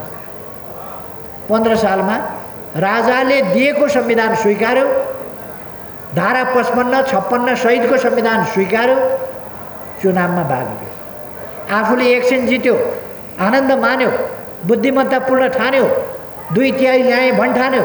तर 2/3ले के काम गर्दो रहेछ भन्दा गलत संविधान बनाएको हुनाले त्यही गलत संविधानको धारा 55 प्रयोग गरेर 17 साल पुस 1 गते समाप्त भयो। हामीले यदि संविधानमा तानाशाही अधिकार राखिए भने त्यो संवैधानिक राजतन्त्र भयो भन्ने भ्रम पाल्नु हुँदैन, त्यो संवैधानिक निरङ्कुश तन्त्र हुन्छ। त्यो कुरालाई कम्युनिस्ट पार्टीले त्यसै बेला विरोध गर्यो। र यता म 36 साल त्यसपछिको जन्म सङ्ग्रह त्यसको परिणाममा आइपुगेका थिए। हाम्रो पार्टीले जहिले पनि नाटक गरेर जनताको पक्षमा, जनताको अभिमत चाहिँ पञ्चायतको पक्षमा आयो, निरङ्कुश राजतन्त्रको पक्षमा आयो भनेर पञ्चायती व्यवस्था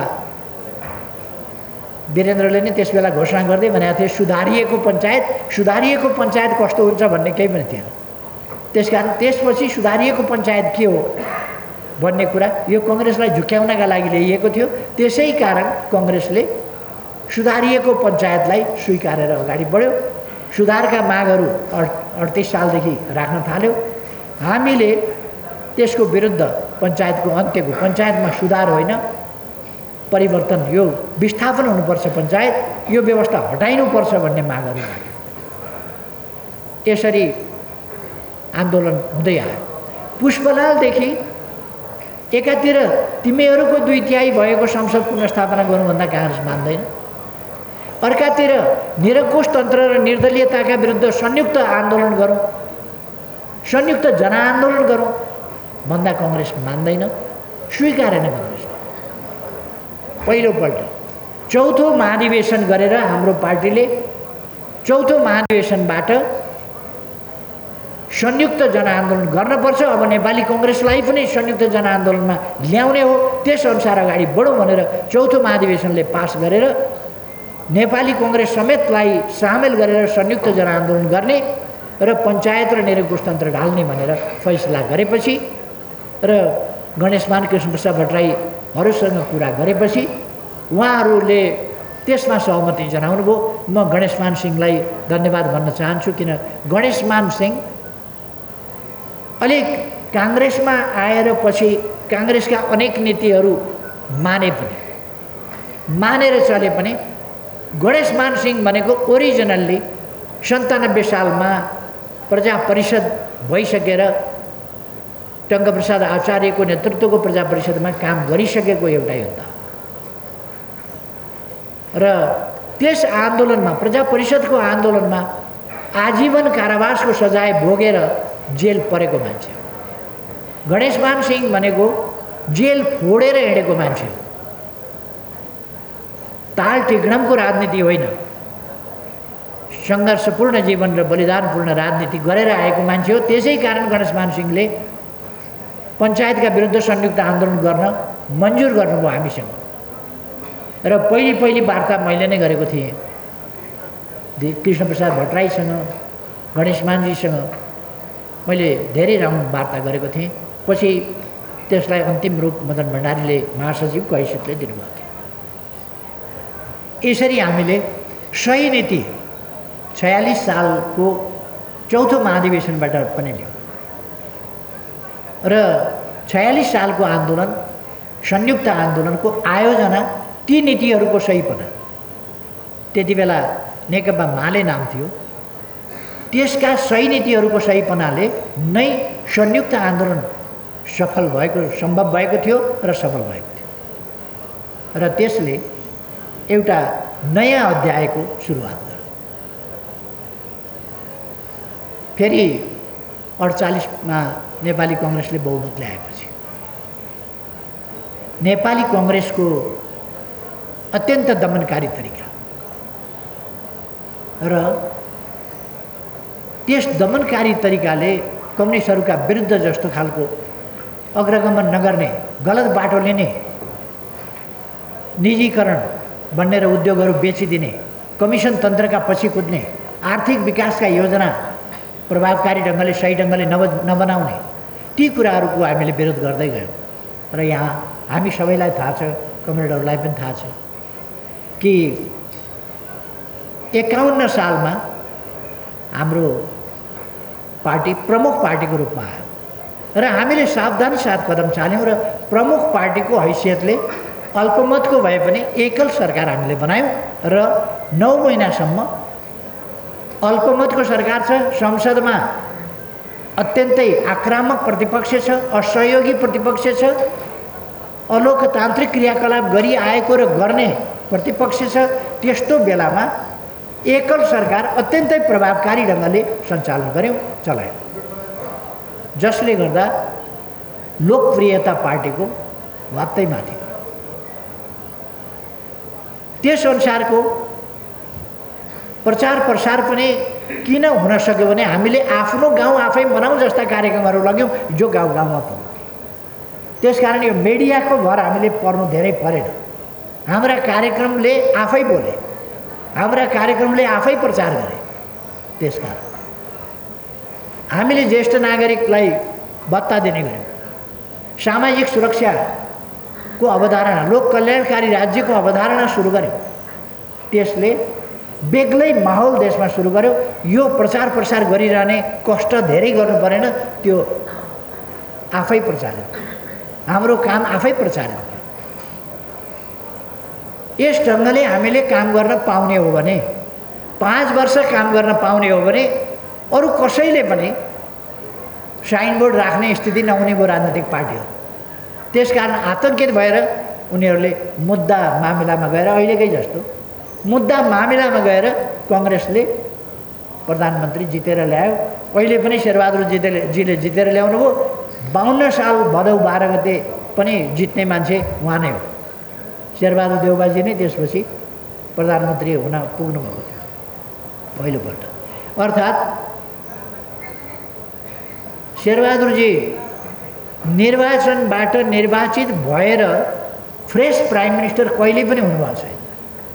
पार्टीभित्रको जालजेल होस् कि देशभित्रको जालजेल होस्, संसदभित्रको जालजेल होस् कि अदालतमा पुगेर गरिने जालजेल होस्, जालजेल टिक्डमबाट मात्रै शेरबहादुरजी अहिलेसम्म प्रधानमन्त्री हुनुभएको छ। उहाँ निर्वाचित प्रधानमन्त्री हैसियत प्राप्त गरेर भएको प्रधानमन्त्री होइन, कहिले पनि भन्नु भएन। टिक्डमबाट प्रधानमन्त्री भन्नुभयो। खैर यतापट्टि पनि म जान चाहेको होइन। मैले खालि हाम्रो पार्टीको परम्परा गौरवपूर्ण छ। हामी सदैव देशको पक्षमा उभिएका छौँ, जनताको पक्षमा उभिएका छौँ र देश र जनताको पक्षमा उभिएर हामीले विकासका निम्ति, सुशासनका निम्ति, सामाजिक न्याय र समानताका निम्ति, सामाजिक जागरणका निम्ति असाधारण ढङ्गले नीति निर्माण गरेका छौँ, काम गरेका छौँ र हामी भनिरहेका छौँ कि हाम्रा नीतिहरू, हामीले तय गरेका, हामीले प्रस्तुत गरेका, हामीले अगाडि सारेका नीतिहरू नेपालमा मात्रै होइन, अन्तर्राष्ट्रिय फोरमहरूमा, अन्तर्राष्ट्रिय मञ्चहरूमा, अन्तर्राष्ट्रिय स्ट्यान्डर्डमा, मैले पहिले पनि भन्ने गरेको छु, इन्टरनेसनल स्ट्यान्डर्डमा हामी हाम्रा नीतिहरू दाँजिन तयार छ। कसैले हामीसँग लोकतन्त्रका सवालमा, लोकतान्त्रिक मूल्य मान्यताका सवालमा या कुनै हिसाबले कुनै पनि नीतिको सवालमा हामीसँग बहस गर्न चाहन्छ भने, तिनको सहीपनाका सम्बन्धमा बहस गर्न चाहन्छ भने, तिनको वैज्ञानिकताका सम्बन्धमा बहस गर्न चाहन्छ भने हामी तयार छौँ। हाम्रा नीतिहरू छिमेक सम्बन्धको बारेमा होस्, अन्तर्राष्ट्रिय नीतिहरूको बारेमा होस्, सदैव सही छ, सही रहँदै आएका छ र हामी मूल रूपमा देश र जनताको हितको पक्ष कहिल्यै पनि नछोडेर र हिँड्दै जाउँ जहाँ पुगिएला होइन, कहाँ पुग्ने गन्तव्य तोकेर त्यो गन्तव्यमा कसरी पुग्ने भन्ने बाटा र तरिकाहरू तोकेर कम्युनिस्ट आन्दोलनमा यथार्थमा भन्ने हो भने अरू पार्टीको त छोड्दैन, कम्युनिस्ट आन्दोलनमा पनि यसभन्दा अगाडि यति व्यवस्थित ढङ्गले कुन गन्तव्य कसरी पुग्ने भन्ने कुरा यस ढङ्गले विकसित गर्न सकिएको थियो। अहिले जुन स्तरमा नीतिहरू विकसित गरिएको छ, दृष्टिकोणहरू विकसित गरिएको छ र त्यसलाई जनताका बीचमा र विश्वका अगाडि सार्वजनिक ढङ्गले प्रस्तुत गरिएको छ र अन्तर्राष्ट्रिय मञ्चहरूमा पनि हामी धक फुकाएर भन्न सक्छौँ हाम्रो राजनीति, हाम्रो अर्थनीति, हाम्रो विदेश नीति, हाम्रो वातावरण सम्बन्धी नीति, हाम्रा व्यापार नीति, हाम्रो राष्ट्रिय अर्थतन्त्र सम्बन्धी नीति, आत्मनिर्भरता सम्बन्धी नीति, यी के हुन्, कसरी प्राप्त गर्छौँ, यी सबै कुरा हामीले त्यसरी गरेका छौँ। त्यसकारण म कमरेडहरूलाई भन्न चाहन्छु, तपाईहरू बिल्कुल आत्मविश्वासका साथ यो कम्युनिस्ट पार्टी त हो नि, माकुनीको गुटतिर पनि उस्तै हो, एमालेतिर पनि उस्तै हो, होइन कमरेडहरू, बिल्कुलै होइन। यो कम्युनिस्ट भन्दैमा, कसैले कम्युनिस्ट नाम राख्दैमा कम्युनिस्ट आन्दोलन ध्वस्त पार्ने उद्देश्यका साथ एमालेलाई हराइयो भनेर मादल बजाएर नाच्ने, घरमा आगो लगाएर अनि गौँथली चाहिँ बाहिर निस्किएर आकाशमा घुम्न थालेछन्। एउटाले घरमा आगो लगाएछ गौँथलीसँग चिडिएर, अनि गौँथलीसँग चिडिएर आगो लगायो, गौँथली बाहिर निस्किएर नाच्न थाल्यो, आकाशमा घुम्न थाल्यो। अब आगो लागो घरमा के भयो यस्तो भनेर पिर चिन्ता भयो उनीहरूलाई। अनि आगो लाउने चाहिँ मादल लिएर निस्किएछ र आँगनमा मादल बजाउँदै, कहाँ बस्छौ गौँथली, घुम्छौ बादल मुनि मायालाई, खोइ घर अब तिम्रो घर त छैन, डढाइदिएँ मैले भनेर आफ्नो घर डढेको थाहा छैन।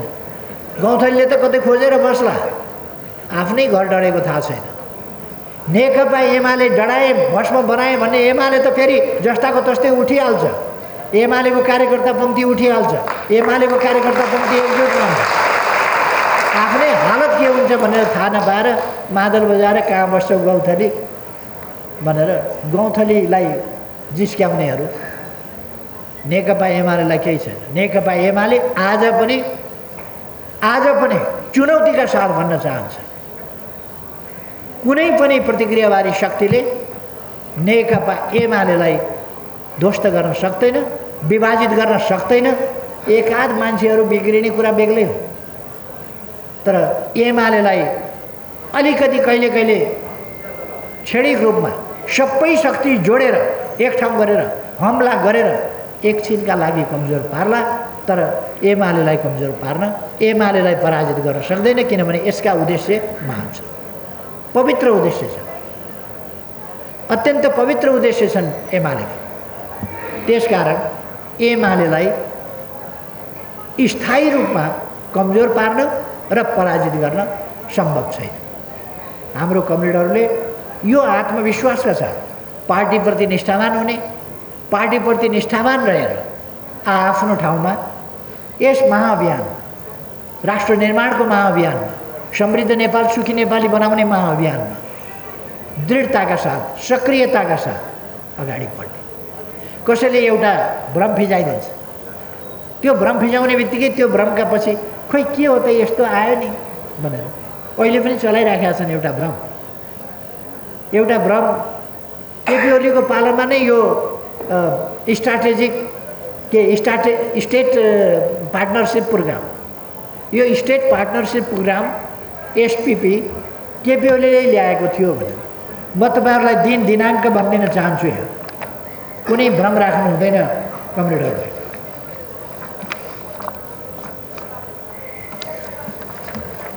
नेकपा एमाले सदैव अत्यन्तै सजग,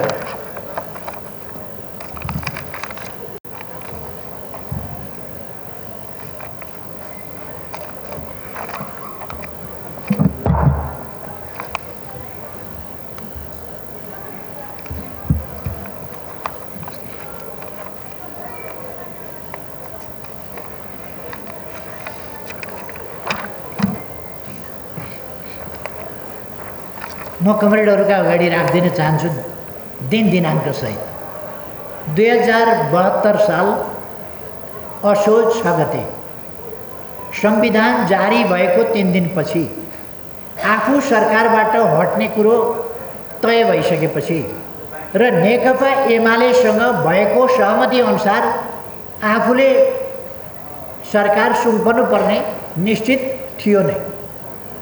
त्यो प्रतिबद्धता अगाडि आइसकेपछि अथवा 72 साल असोज 3 गते संविधान जारी भयो, 6 गते प्रधानमन्त्री र रक्षा मन्त्री एकैजना हुनुहुन्थ्यो सुशील कोइरालाजी, उहाँले रक्षा मन्त्रीको हैसियतले निर्णय गर्नुभएछ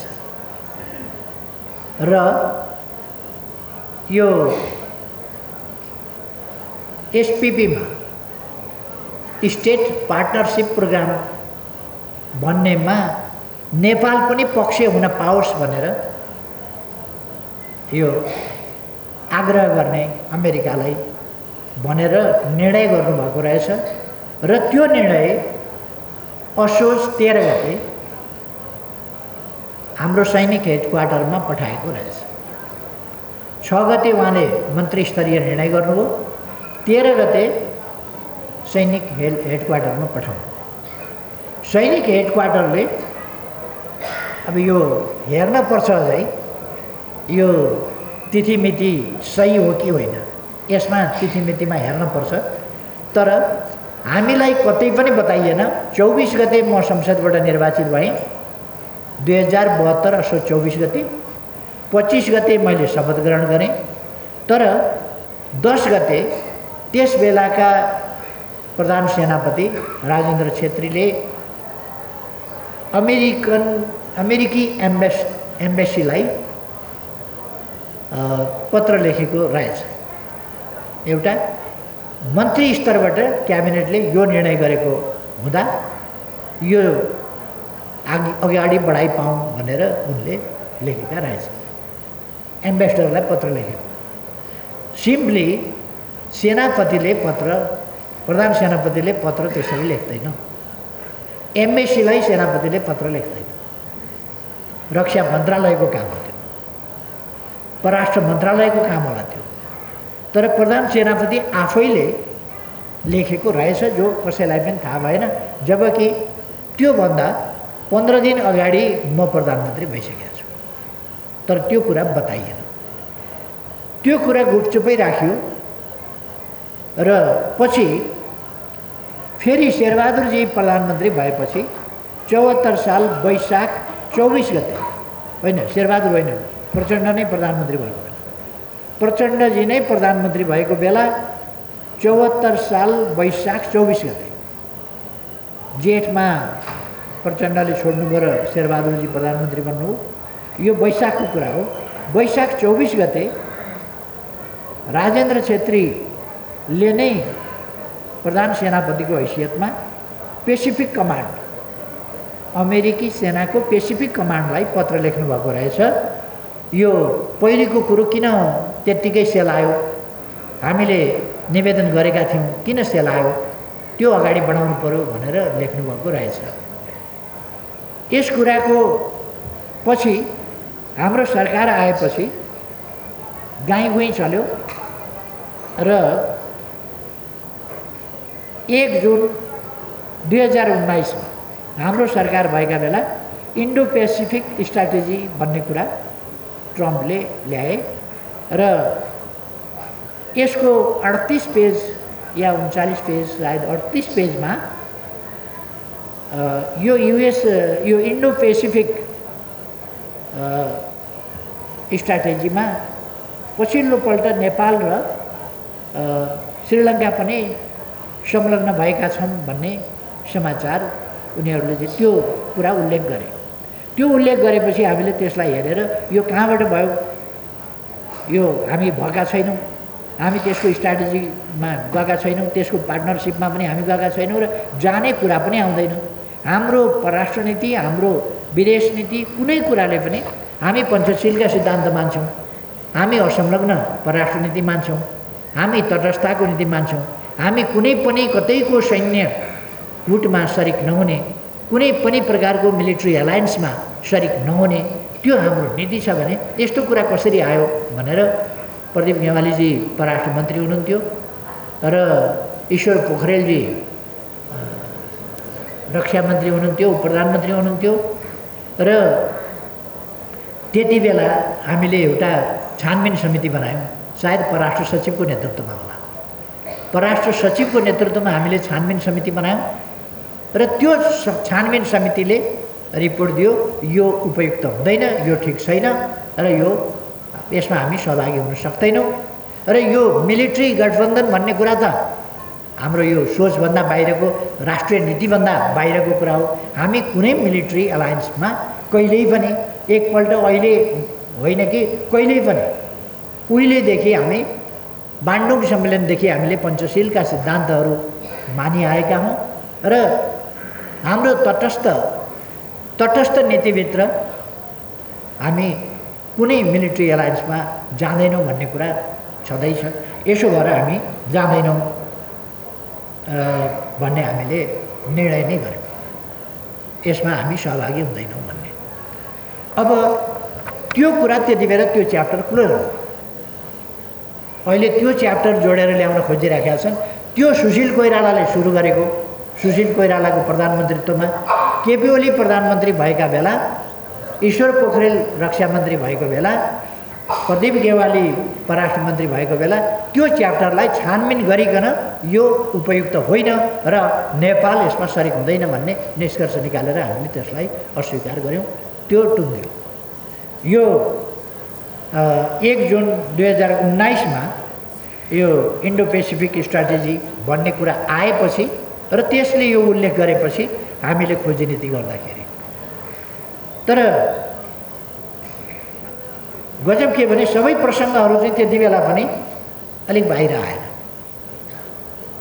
जे होस् हामीले त्यसलाई अस्वीकार गऱ्यौँ र हाम्रो परराष्ट्र नीति, हाम्रो तटस्थता, हाम्रो असंलग्नता, हाम्रो शान्तिपक्षीय र कुनै मिलिट्री अलायन्समा नजाने कुरा र हाम्रा छिमेकीहरूसँग हामीले सन्तुलित सुमधुर सम्बन्ध राख्ने कुरा, यी सबै कुरा हामीले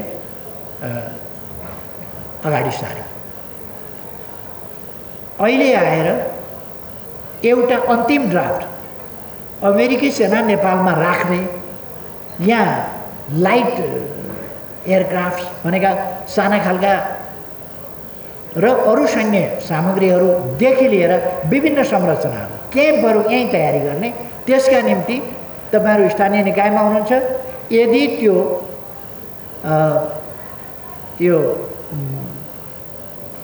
युटाह भन्ने स्टेटसँग अमेरिकाले के अरे नेपालको सेनाले त्यहाँको नेसनल गार्ड भन्ने सैनिक निकायसँग नेपाली सेनाले बराबरीको हैसियतमा सम्झौता गर्ने एक त गलत कुरा छ। त्यो सैन्यका बीचमा सम्झौता होइन, सरकारका बीचमा हुनुपर्ने त्यो त्यसै गलत छ।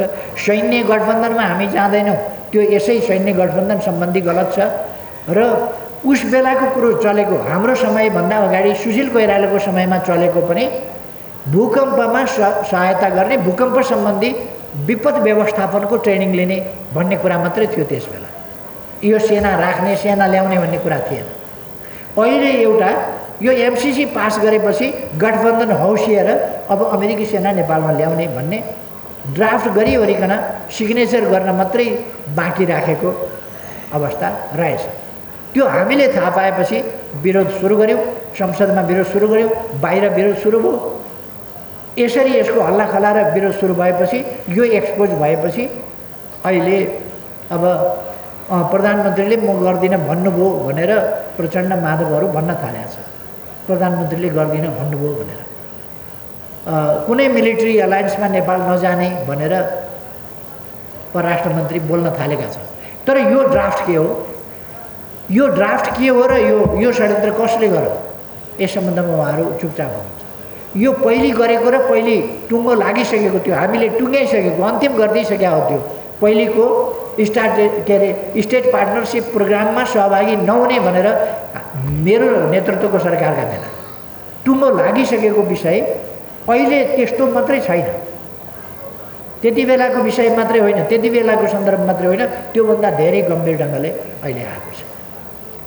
यस्ता विषयहरू अहिले उठाएका छन् र यो भ्रम फिजाउनका लागि प्रचण्डले हिजो बिहान कि अस्ति बिहानै यो त केपी ओलीको नेतृत्वमा भएको भने, झुट बेइमानीको पनि हद हुन्छ नि। केपी ओलीको नेतृत्वमा त यसलाई अस्वीकार गर्ने काम हो। त्यस कारण हाम्रो साथीहरूलाई जे सुनिन्छ त्यही हो कि भनेर नपत्याउन, त्यसका पछाडि नलाग्न वा त्यस्ता भ्रममा नपर्न। नेकपा एमालेको लिडरसिप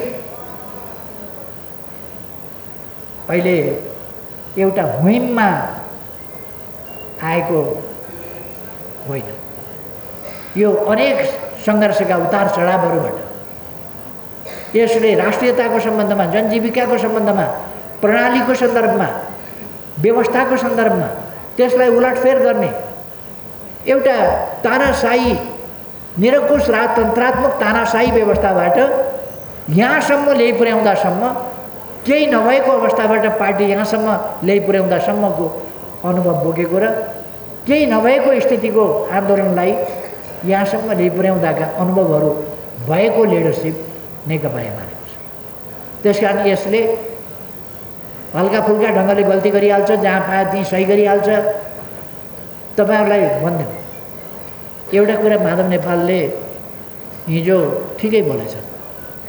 शेरबहादुरजी रक्सी खाएर सही गर्नु होला बेहोसमा, फेरि एउटा कुरा ठिकै बोलेछ। नेकपा एमालेको नेतृत्व रक्सी पनि खाँदैन, रक्सी खाएर सही पनि गर्दैन, तपाईँहरूलाई थाहा। अब किन रक्सी खाँदैन भने, यदि रक्सी खाएर यो महान सङ्घर्षलाई अलिक बल दिन सकिन्थ्यो भने, अलिक अगाडि बढाउन सकिन्थ्यो भने मैले त लड्ने गरी खाइदिन्थेँ। तर यो लडाइँ लड्नलाई हामी निन्द्रामा पनि सजग हुनुपर्छ। जाली फटा छेउमा छ भने औँलो समातेर सुत्नुपर्छ।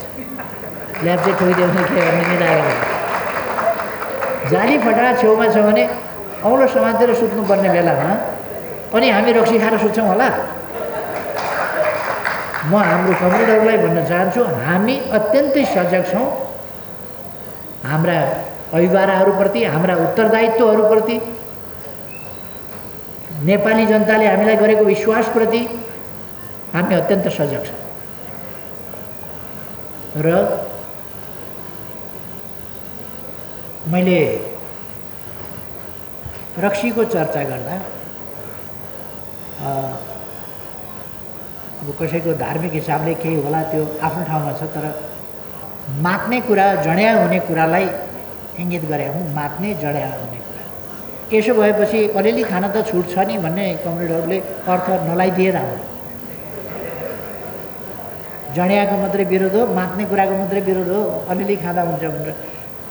रक्सी खाएर मातेको अरूले थाहा पाउँछ, खुद खाने मान्छेले कहिले पनि थाहा पाउँदैन। खाएका बेला सोध्नुहोस् त तपाईँलाई लाग्यो क्या भनेर, कहाँ लाग्नु मलाई लागेकै छैन भन्छ। बोली बुझिन छोडिसकेका हुन्छ, खुट्टा टेकिन छोडिसकेका हुन्छ, आँखा ठिक ठाउँमा हेर्न छोडिसकेका हुन्छ, तर लाग्यो क्या हो तपाईँलाई भन्यो भने मलाई कहाँ रक्सी लाग्छ, लाग्ने गरी म खाँदै खान्नु भन्छ। खाने मान्छेले कहिल्यै पनि सिँगै राजमार्ग प्राइभेटाइज गरेर हिँड्छ। लाग्यो क्या हो तपाईँलाई भन्दाखेरि कहाँ लाग्नु, यो बाटो अलिकति कस्तो कस्तो भएछ आज भनेर बाटोलाई दोष दिन्छ। त्यसकारण हामी यस्तो कुरामा, राष्ट्रियताको प्रश्नमा कुनै हेलचेक्राइ ढङ्गले लिँदैनौँ। तपाईँहरू ढुक्क हुनुहोस्, राष्ट्रियताको सवाल, आन्दोलनको सवाल, कुनै कुरालाई पनि हामी गम्भीरताका साथ लिन्छौँ। कसैको उलामालामा नेकपा एमाले र एमालेका नेताहरूलाई खुस ल्याउन सक्ने, झुक्क्याउन सक्ने, अल्मल्याउन सक्ने, धोका दिन सक्ने कहिले कहिले धोका दिन पनि सक्ला, तर किन्न सक्ने यो कुनै शक्ति, कुनै पद, कुनै पैसा, कुनै सम्पत्ति केही पनि यस दुनियाँमा छैन। नेकपा एमालेको लिडरसिपलाई किन्न सक्ने, पदभ्रष्ट बनाउन सक्ने कुनै चिज छैन। त्यसकारण म कमरेडहरूलाई ढुक्कले विश्वासका साथ अगाडि बढ्न आग्रह गर्न चाहन्छु। दृढताका साथ ढुक्कले अगाडि बढ्नुहोस्। अब मलाई भन्नुपर्ने कुरा धेरै जस्तो लाग्छ, अझै भन्नुपर्ने कुरा धेरै जस्तो लाग्छ, तर अब के भनेको भने गर्नु पनि त भएन नि। त्यसर्थ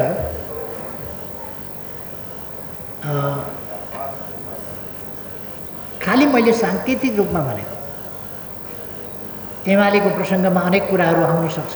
एउटा कुरामा तपाईँहरू फेरि म आग्रह गर्न चाहन्छु, यो वामपन्थी एकता यता उता, यो लौ न तोड्नु पर्यो, तोडेर जोड्नु पर्यो, यो खालका कुरा गरेर हीन भाव देखाउनु हुँदैन। 205 हामीले, मैले हिजै भने साथीहरूलाई, 205वटा जितेका छौँ। एउटा बाजुरामा हुँदैछ, एमाले सिधै जित्यो भनेर त्यहाँ केही नभएका ठाउँमा चुनाव गराउँदैछ भने त्यहाँ पनि जित्छौँ, 206 हुन्छ। अनि 19वटा ठाउँमा 100 भन्दा कम भोटले जितेका छौँ भनेको 50 भोट बढी ल्याएको भए जितिन्थ्यो। 19 ठाउँ, 18वटा ठाउँ 200 भोटभन्दा कमले जितेका छौँ, हारेका छौँ। 200 भोटभन्दा कमले हारेको मात्रै हाम्रो त्यति ठाउँ छ, थप 19वटा। त्यो भनेको 100 भोट ल्याएको भए जितिन्थ्यो। अब 18वटा ठाउँ 300 भोटभन्दा कमले हारेका छौँ। 13वटा ठाउँ हामीले 300 भोट 400 भोटभन्दा कमले हारेका छौँ र 13वटा ठाउँ हामीले 500 भोटभन्दा कमले हारेका छौँ। 15वटा ठाउँ, 19वटा, 18वटा, 15वटा, 13वटा, 15वटा, यसरी हामी हारेका छौँ। 500 भन्दा कमले गर्दा 88 हुन्छ भन्नुहुन्थ्यो।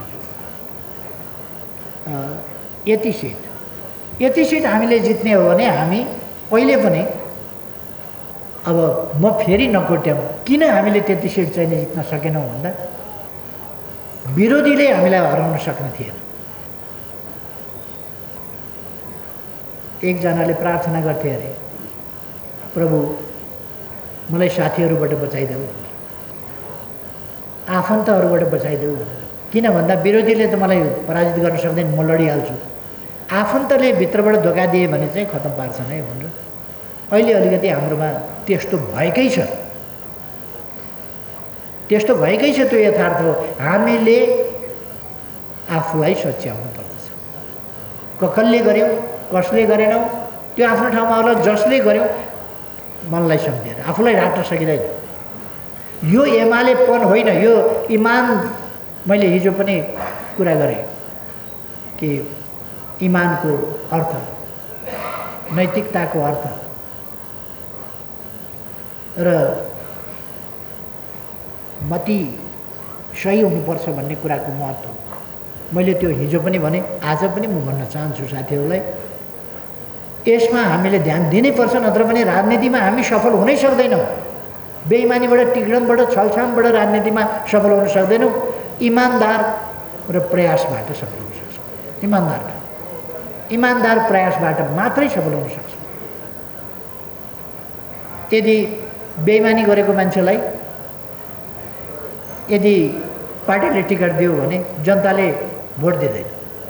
बेइमानी गरेर देखिराखेको छ, कसरी भोट दिन्छ? यो त बेइमान हो। यस्तो मान्छेलाई पनि पठाउने पार्टीले भन्छ। पार्टीले उम्मेदवारी दियो भने जनताले अस्वीकार गर्छ। त्यसकारण हामीले बुझ्न पर्दछ कि पार्टीले उम्मेदवारी दिनु मात्रै होइन, जनताले भोट पनि दिनु पर्यो। जनताले भोट दिन, जनताले इमान्दार छ भनेर, सक्षम छ भनेर मान्नु पर्यो। त्यसकारण इमान्दारिता र क्षमताका साथ हामीले काम गर्नुपर्छ। मैले अलिक केही कुराहरू कमरेडहरूसँग अरू विकास सम्बन्धी कुराहरू र स्थानीय तह सम्बन्धी कुराहरू गर्ने सोचेको थिएँ। तर मलाई यसभन्दा अगाडिका प्रशिक्षणहरूमा जे कुरा आइसकेको छ त्यसो भइसकेपछि स्थानीय तहहरूको सम्बन्धमा फेरि उनीहरूको कामका क्षेत्र, कार्यशैली आदि इत्यादि के गर्नुपर्छ, कसरी बजेट बनाउने आदि कुराहरूको सम्बन्धमा, आफ्ना अधिकार, आफ्ना काम, आफ्ना कर्तव्यको सम्बन्धमा फेरि दोहोऱ्याउनु अथवा पार्टीका हाम्रा नीतिहरूको सम्बन्धमा फेरि दोहोऱ्याउनु यो आवश्यक छ जस्तो मलाई लागेन। त्यसकारण मैले मोटामोटी रूपमा मात्रै हाम्रो हिस्ट्री, हाम्रो ब्याकग्राउन्ड, आज हामी कहाँ छौँ, अब के गर्दैछौँ भन्ने कुरा र अब देश पुँजीवादपन्थीहरूले जित्ने कि समाजवादपन्थीहरूले जित्ने, यथास्थितिवादी शक्तिहरूले जित्ने। मूलतः यथास्थितिवादी शक्ति भनेको प्रतिगामीहरू यथास्थितिवादी नै हुन्छन् मूलतः, र अग्रगामी शक्तिहरूले जित्ने। विकासका संवाहक शक्तिले जित्ने कि विकासका बाधा व्यवधानहरूले जित्ने। देशभक्त शक्तिले जित्ने कि देश आफ्ना स्वार्थका लागि देशका इज्जत, सम्मान, हक, अधिकार र यहाँसम्म कि सार्वभौम सत्ता र स्वाधीनता समेत पनि बन्धक राख्न सक्ने अथवा त्यसलाई बेचिदिन सक्नेहरूले जित्ने। जनतालाई बुझाउनुपर्छ। एउटा भन्ने गर्छन्, हिजो मैले तपाईँहरूलाई भने होला सायद, हामीले अलिकति प्रचार पुर्याएनौँ भन्ने कुरा साँचो। खास गरेर उम्मेदवारहरूले, मेयरहरूले, अध्यक्षहरूले मैले यो गरेँ त्यो गरेँ चाहिँ भन्ने, तर पार्टीका नीति यो छन्, पार्टीले यो गरौँ नभन्ने। यहाँ पनि पार्टीले यो गरौँ, कमिटीले यो गरौँ, हाम्रो टिमले यो गरौँ नभन्ने, हाम्रा पार्टीका नीति यी छन् नभन्ने। यसैपल्ट चुनावमा पनि पार्टीका कुराहरू जसरी जानुपर्थ्यो त्यसरी नजाने, त्यस्तो खालको अलिक स्थिति चाहिँ रह्यो। यस्ता कमजोरीहरूबाट हामी, मैले यो गरेँ त छँदैछ, तर मैले कसरी गरेँ भन्दा यो पार्टीको कारणले गरेँ, पार्टीका नीति अन्तर्गत रहेर गरेँ। पार्टीको नीति यो छ, हाम्रो पार्टीको नीति यो छ, त्यस नीति अन्तर्गत मैले यो गरेको छु भन्ने कुरा हुनसक्छ। तर आफ्नो प्रचार बाहेक पार्टीको प्रचार नगर्ने जस्ता कुराहरू पनि उपयुक्त हुँदैन। आफ्नै प्रचार पनि कतिपय ठाउँमा त मान्छेहरूले आफ्नै प्रचार पनि गरेको देखिएन। त्यस्ता कुराहरूबाट जोगिनुपर्छ। एउटा भनाइ छ, मैले हिजो भने कि भने सायद भने कि एउटा भनाइ छ, माछाले पानीमा समुद्रमा लाखौँ फुल पाल्छ एकैचोटि, थुप्रो फुल पार्छ वारवारते, कसैले पनि थाहा पाउँदैन। अनि कुखुराको पोथीले एउटा अन्डा पार्छ, कराउँछ, अन्डा पारेपछि अन्डा पारे quack quack quack quack quack गरेर कराउँछ, अनि सबैले थाहा पाउँछ। एउटा अन्डा पार्दा सबैले थाहा पाउने, लाखौँ पार्दाखेरि कसैले थाहा नपाउने। माछाले फुल पारे जस्तो फुल चाहिँ पार्ने, भन्न चाहिँ नसक्ने भयो भने कसैले पनि थाहा पाउँदैन। त्यसकारण कुखुराको जस्तो प्रचार चाहिँ गर्नुपर्ने रहेछ, फुल पारेपछि पारे भन्न चाहिँ सक्नुपर्ने रहेछ क्या। हामी काम चाहिँ गर्छौँ तर काम गरेको कुरा प्रचार गर्दैनौँ। हामीले यो काम गऱ्यौँ, यो काम गऱ्यौँ, यो काम गऱ्यौँ भन्न सक्नु पऱ्यो नि, त्यो चाहिँ गर्दैनौँ। हाम्रा यी नीति हुन् भन्न सक्नु पऱ्यो, त्यो नीतिभन्दा अरूका नीति छैन, हाम्रा कामभन्दा अरूका काम छैन। त्यही कामलाई ओर्तेर पर्तेर अहिलेको नीति कार्यक्रमको बजेटमा के छ नयाँ भन्नुहोस् त? केही पनि छैन। मैले अघि नै भने वैकल्पिक सोच, वैकल्पिक दृष्टिकोण, वैकल्पिक भिजन, नीति योजना कार्यक्रम केही कसैले ल्याउनै सकेको छैन। एमाले मात्रै हो नयाँका साथ अगाडि बढ्ने। त्यसर्थ हाम्रो कमरेडहरूले एमाले एउटा नयाँ भिजन भएको, नयाँ भिजनका साथ अगाडि बढ्ने, नयाँ नीतिका साथ अगाडि बढ्ने र नयाँ कार्यक्रमका साथ अगाडि बढ्ने, नयाँ सङ्कल्पका साथ अगाडि बढ्ने, नयाँ अठोटका साथ अगाडि बढ्ने यस्तो पार्टी हो। यो पार्टी एकताबद्ध, बिल्कुल एकताबद्ध। के को दाउपेच, के को छिर्के लगाइ हो, म छक्क पर्छु। सम्मेलनमा पनि स्वस्थ ढङ्गले भोट माग्नुहोस् न, छिर्के किन लाउनु पऱ्यो? एकअर्काको चरित्र हत्या किन गर्नु पऱ्यो? एकअर्कामा तछाड मछाड किन गर्नु पऱ्यो? त्यो नगरिकन गर्दाखेरि हुन्छ नि त। पालो आउँछ फेरि। सबै हारियो भने त पालो त कहिले पनि आउँदैन, कतै पनि आउँदैन नि पालो। हार्नेहरूको पालो आउँछ, जित्नेहरूको मात्रै पालो आउँछ, जित्नेलाई मात्रै सम्भव छ। भान्सा छ भने, भान्सामा खानेकुरा छ भने लाइनमा बसेर खान सकिन्छ। भान्सा नै भत्काइदिनु भयो भने, खाना नै घोप्ट्याइदिनु भयो भने लाइनमा बसेर के हो? लाइन त उछिन्नु होला, धकेलेर उछिनेर अगाडि पुग्नु होला, हुन्छ के? त्यस कारण पहिले भान्सा जोगाउँ, भान्सा खानेकुरा जोगाउँ। त्यसो भएपछि अनि लाइनमा लाग्दा पालो आउँछ। यहाँ भान्सा चाहिँ भत्काउने, खाना चाहिँ घोप्ट्याउने, अनि लाइनमा चाहिँ अर्कालाई कुइनाले हानेर अगाडि जाने। अगाडि जाँदा के भेटिन्छ त? केही पनि भेटिँदैन। धेरै ठाउँमा हारियो, के भेट्यो? कुइनाले हानेर त हो नि, भान्सा भत्काएर त हो नि, खाना घोप्ट्याएर त हो नि। यो तरिकाबाट हामी माथि उठ्नुपर्छ र हाम्रो काँधमा रहेका महान अभिभाराहरू, यी महान अभिभाराहरूलाई हामीले हृदयङ्गम गर्नैपर्छ, अङ्गीकार गर्नैपर्छ। गीत गाउनेले त भन्छन् रिस राग पैताला मुनि भनेर। त्यो गीत गाउनेले त जाने हुन्छ त्यति। तपाईँ देश बनाउने त गीत गाउने जति मात्रै कुरा होइन नि त। यो त रिस राग पैताला मुनि राखेर, स्वार्थ पैताला मुनि राखेर, अहङ्कारलाई पैताला मुनि राखेर अगाडि बढौँ एकजुट भएर। यो सन्देश तपाईँहरूले आफ्नो मनमा यसलाई मन्त्रको रूपमा लिनुहोस् र यो सन्देश आफूले कार्यक्षेत्र, आफ्नो कार्यक्षेत्र, आफू जहाँ जहाँ काम गरिन्छ त्यहाँ लिएर जानुहोस्। म तपाईँहरू सबैलाई फेरि पनि बधाई भन्न चाहन्छु र अब तपाईँहरूको कार्यकाल झन् सफल हुनेछ भन्ने विश्वास गर्छु। सफलताको शुभकामना भन्छु र तपाईँहरूलाई यो प्रशिक्षण कार्यक्रम अवश्य फलदायी भयो होला भन्ने पनि विश्वास लिएको।